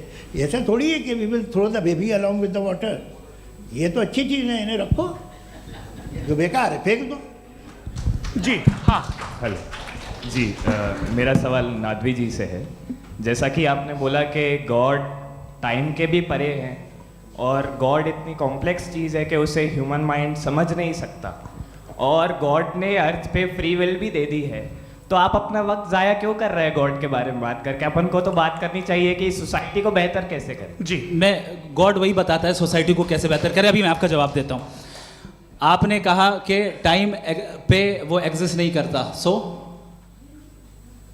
नहीं, मेरा सवाल ये है कि जैसा आपने बोला कि गॉड बहुत ही कॉम्प्लेक्स चीज़ है। मैंने और कहा ही नहीं कि कॉम्प्लेक्स है, तो आपके अल्फाज हैं। कॉम्प्लेक्स का लफ्ज गॉड के लिए सुइटेबल नहीं है। क्यों? क्योंकि कॉम्प्लेक्स वो चीजें होती हैं जो ऑब्जेक्ट हो। God is not an object जिसको आप इंस्ट्रूमेंट के जरिए लेबोरेटरी में जाके टेस्ट करें, oh it's very complex. No, वो कोई कार का इंजन नहीं है। मेरा वो सवाल फिलोसॉफिकली नेसेसरी बीइंग ऐसी बीइंग है जो सिंपल बीइंग है। हाँ, आप उसको मुकम्मल तौर पे उसकी तमाम हिकमतों को जान ले और हर चीज़ को जान ले, ये पॉसिबल नहीं है, क्योंकि वो ऑल वाइज है, आप ऑल वाइज नहीं है, और वो खुदा है, वो आपको सारी चीज़ें बता दे, ये ज़रूरी नहीं। मेरा सवाल ये नहीं था, मेरा सवाल ये था कि जब गॉड इतना परे है इस दुनिया से कि उसने अर्थ पे फ्री विल भी दी है, हम सब ह्यूमंस की फ्री विल है, और जो सोसाइटी में हो रहा है वो अपन लोग डिसाइड करेंगे, तो अपन लोग डिसाइड नहीं करेंगे ना, अपन लोग डिसाइड नहीं करेंगे। गॉड जो है, गॉड ने वो उसकी जात, उसकी एग्जिस्टेंस टाइम एंड स्पेस से परे है, लेकिन वो हमारा टेस्ट ले रहा है और उसी गॉड ने हमें बताया कि तुम्हें क्या करना है क्या नहीं करना है, तो जाहिर है उस गॉड की बात सुनेंगे ना हम। जी, वो पीछे एक चश्मा लगाए जो मैम खड़ी हैं, उनको दीजिए। हाँ, आप जी जी बिल्कुल आएंगे। देखिए मैं कोशिश कर रहा हूँ सब तरफ जाने की। हाँ, उनको दीजिए माइक। जी, हेलो सर, मैं ओमनी प्रेजेंट नहीं हूँ, टाइम पाबंद हूँ और जहाँ तक कोशिश कर सकता हूँ करूँगा। जी, अपना नाम बताइए। मेरा नाम उर्सुला है, मैं दिल्ली यूनिवर्सिटी की एक स्टूडेंट हूँ और मैं स्टूडेंट फेडरेशन ऑफ इंडिया से हूँ। मेरा सवाल मुफ्ती जी से है कि इस हॉल के इस कमरे में बैठ के हम लोग रेप की मोरालिटी के बारे में फिलोसफिकली बात तो कर सकते हैं, बट असलियत ये है कि रोज़मर्रा की ज़िंदगी में औरतें रेप के थ्रू गुजरती हैं, और हम लोग सिर्फ नंबर्स पे इस तरह नहीं देख सकते, क्योंकि कितनी औरतें हैं इन कंट्रीज़ में जहाँ पे आप बता रहे हैं कि केसेस कम हैं, जिनका एक्सेस है कि वो जाके केस फाइल कर सकें। कितनी औरतें हैं जो जिनको काम करने की आज़ादी है उन कंट्रीज़ में। यूरोप में ये आज़ादी आ गई, यूरोप में ये रूल्स आ गए, तो हम आज उसके बारे में बात कर पा रहे हैं। जी, जवाब। आपने ये कहा कि कमरे में बंद होकर हम लोग इस पर फिलोसफिकली बात कर सकते हैं, लेकिन हकीकत में क्या हो रहा है, वो ग्राउंड लेवल पे क्या हो रहा है जो बहुत गलत हो रहा है, और वो सफ़र कर रही हैं। आई एग्री, बहुत गलत हो रहा है, और जो गलत हो रहा है उसको हमें रोकना है। और क्यों रोकना है, वो गलत क्यों है, हमारे पास इसका ऑब्जेक्टिव फाउंडेशन है, इनके पास उसका ऑब्जेक्टिव फाउंडेशन नहीं है। मैं ये कहना चाह रहा हूँ कि जहाँ पे भी जुल्म हो रहा है, जहाँ पे भी औरत पे जुल्म हो रहा है, या उसकी इज्जत लूटी जा रही है, या उसे तकलीफ पहुँचाई जा रही है, और सिर्फ औरत नहीं, किसी इंसान के ऊपर भी जुल्म हो रहा है, तो उसके खिलाफ खड़ा होना, ये मॉरलिटी हमारे पास गॉड के पास से आई है। वरना जावेद साहब तो कह रहे हैं कि जो है मेजॉरिटी डिसाइड करेगी, तो मेजॉरिटी तो कभी भी बदल सकती है। क्या आप हाँ। ये थोड़ी सी आपको गलतफहमी है। मैं अगर मेरे जुमले से ये मजमूआत निकला या मैंने कहा, तो ये जुमला मैं वापस लेता हूँ, ये मेरा मतलब ही नहीं था कि मेजॉरिटी डिसाइड करेगी। मेजॉरिटी डिसाइड करे तो दुनिया में बड़ी, वैसे आपने कहा था ये जुमला। अच्छा, हो सकता है, मैं मान रहा हूँ, बाद में रिकैप कर लेंगे। अरे एक सेकंड, मैं अपनी एक्सप्लेनेशन देता हूँ। मुनासिब बात यह है कि हम सब के सब दिल में जानते हैं कि क्या अच्छा है क्या बुरा है, हमें पता है अच्छी तरह से। जो लोग बुरे काम करते हैं उन्हें भी मालूम अच्छा क्या है। यही तो सवाल था हजरत, कि फिर ये मोरालिटी आई कहाँ से? Cross examination. हाँ जी, हाँ। मोरालिटी साथ रहने की डिजायर से आई, यानी साथ रहकर जो कुछ कह दे, जो कुछ कर दे, वो हो जाएगा। नहीं नहीं, तो आप कायदे से रह ही कर सकते हैं जब तक लोगों में मोरालिटी हो, वरना क्यास हो जाएगा। ये आपको कैसे पता? जी, हमने देखा ना, जहाँ मोरालिटी का क्यास हो गया, हम देखते हैं। कहाँ पे देखते भाई? तो दुनिया में आप जो कह रहे हैं, आप कहीं पे अगर गलत हो रहा है तो उसको आप देखिए, आप एपिस्टेमोलॉजी की बात कर रहे हैं, मैं ऑन्टोलॉजी की बात कर रहा हूं। मैं इस बहस के बाद आप दोनों लोगों को चाय पे होस्ट करूंगा, वहां पे क्रॉस एग्जामिनेशन कर लीजिएगा। अभी ऑडियंस का हक मार रहे हैं आप लोग भाई, सर जस्ट लोग हैं आप लोग। और ये भाई ये हाँ, उधर आएंगे, जी सर आएंगे। अच्छा सर, मेरा नाम लईकुर रहमान है और मैं अलीगढ़ मुस्लिम यूनिवर्सिटी का स्टूडेंट हूँ, और जहाँ तक मुझे पता है कि sir you are also product of Aligarh Muslim University. मैं भी उसी चमन का बुलबुल। हाँ सर, तो बहुत खुशी हुई मुझे जान करके कि मैं आपसे मिलूँगा। सवाल सर, मेरा सवाल यह है, सर सैयद अलैहिर्रहमा का नज़रिया ये था कि खुदा के वजूद को अक़ल के दायरे में रह कर के तलाश करना, न कि पूरी तौर से उसका इनकार कर देना। Sir, how will you define it? नहीं, तो ये तो आप इन्हें बताइए। ये सवाल आपसे, खुदा का वजूद साबित कर रहे हैं। नहीं तो सर, आपने इनकार कर रखा है, इस वजह से मेरा क्वेश्चन। उन्होंने यही एक सेकंड, सर सैयद ने यही कहा ना कि अक्ल से आप खुदा के वजूद को साबित नहीं कर सकते, यही कहा ना भाई। वो उन्होंने कहा कर सकते हैं और वो कर दिया गया आज। वो फोन दो। तलाश करना या साबित करना अक्ल से नहीं हो सकता। अरे सवाल तो सुन लीजिए जी। अक्ल से नहीं हो सकता है, यही कहा ना आपने। अक्ल से हो सकता है। अरे वो यही कह रहे हैं भाई, आप बता रहे हो सकता है, वो तो कुछ और। आप अगर सर देखो नौजवान फोन ले लो, वो इतनी कमाल की यूनिवर्सिटी है। अरे भाई दे दो मेरी ना बात जरा, तो- एक मिनट अरे दे दो मेरे भाई माइक। मेरी बात सुनो, नहीं, माइक मैं पे समझ- बोलो ताकि जो लाखों लोग देख रहे हैं माइक दे दो ना। अरे देंगे ना माइक, तुम ठहरो तो। हाँ सर, मेरा सवाल ये था कि सर सैयद अलैहि रहमा का एक नज़रिया था अपना कि खुदा का जो वजूद है उसको अक़ल के दायरे में रह कर के तलाश करना है, न कि पूरे तौर से इनकार कर देना है। ये उनका कॉन्सेप्ट था। लेकिन मेरा सवाल ये है कि आप इसको कैसे डिफाइन करते हैं, एक्सप्लेन कैसे करेंगे, मैं आपसे जानना चाहता हूँ, क्योंकि you are the product of Aligarh Muslim University. मुझे अक़ल के दायरे में रख के मैंने बहुत तलाश की, मुझे मिला नहीं। हाँ ये इधर वो चश्मा लगाए जो, हाँ उनको दे दीजिए। जी जी फटाफट पूछिए, बस 5 मिनट है, 5 मिनट में खत्म हो रहा है। हाँ अस्सलाम वालेकुम मुफ्ती साहब। एंड मेरा सवाल जावेद अख्तर साहब से। क्या नाम है आपका? अरे भैया सब मुझे तो पूछ रहे हो। फैज पूछिए फैज साहब। तो मेरा सवाल ये है कि अभी जो एथियस्ट है वो problem of evil argument use कर रहे हैं अगेंस्ट मुस्लिम्स, राइट? कि इस दुनिया में इतना सारा ईवल है और अगेंस्ट मुस्लिम तो यहाँ अगेंस्ट थियस्ट। हाँ थोड़ा सा करेक्ट कर लीजिए भाई, पूरी मशक्कत ही इसी बात की थी कि किसी एक मजहब पे बात न टिके। जी, तो बेसिकली ये आर्ग्यूमेंट ऐसा है कि इस दुनिया में इतना ज़्यादा ईवल एग्जिस्ट करता है और अगर एक ऑल गुड गॉड है तो वो रोकता क्यों नहीं है? लेकिन इस सवाल में एक हिडन अजम्पशन ये है कि इस दुनिया में ईवल एग्जिस्ट करता है। अब एथियस्ट ये कैसे ऑन्टोलॉजिकली प्रूव कर सकते हैं कि इस दुनिया में ईवल एग्जिस्ट करता है? मैं आपको बताता हूँ, थोड़ा सा समझा। नहीं सर हम लोग इनको सुनिए। नहीं please don't do. I want to explain ontologically. हम समझ गए सर, इनको अब जवाब देने दीजिए। अच्छा सवाल पूछ लो। मैं अभी तक क्या था वो मैं थोड़ा सा ऐड ऑन कर लेता हूँ। तुम गुरु, तो हम जब इसका राउंड 13 करेंगे ना तब तुमको स्टेज पे बिठाएंगे। जी तो हाँ जल्दी से। तो देखिए एथियज्म के हिसाब से सब कुछ रैंडमली बन गया है, सब कुछ एटम्स और मॉलिक्यूल्स है। एक पत्थर में और मुझ में सिर्फ इतना फर्क है कि हम लोग एटम्स और मॉलिक्यूल्स का अलग अलग रीअरेंजमेंट है। अब एक पत्थर को कोई इंसान तलवार से 2 टुकड़ों में काट दे या मुझे, according to atheism it is same. There is no evil and good according to atheism. जी अच्छा फैज साहब का सवाल ये है कि हाँ कोशिश भी करते तो इससे गलत सवाल नहीं कर पाते। एक लाइफ फॉर्म है और लाइफ फॉर्म में फीलिंग्स हैं, मतलब लाइफ फॉर्म सुनता है, देखता है, टेस्ट कर सकता है, फील कर सकता है।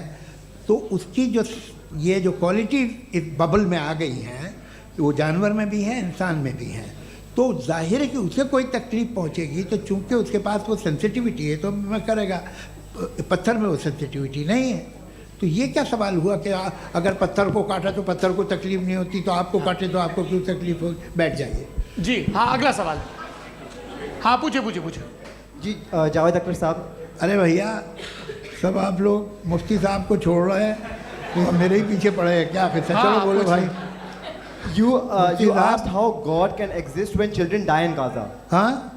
You asked how God can exist when children die in Gaza, and you also mentioned the rise of atheism in Europe.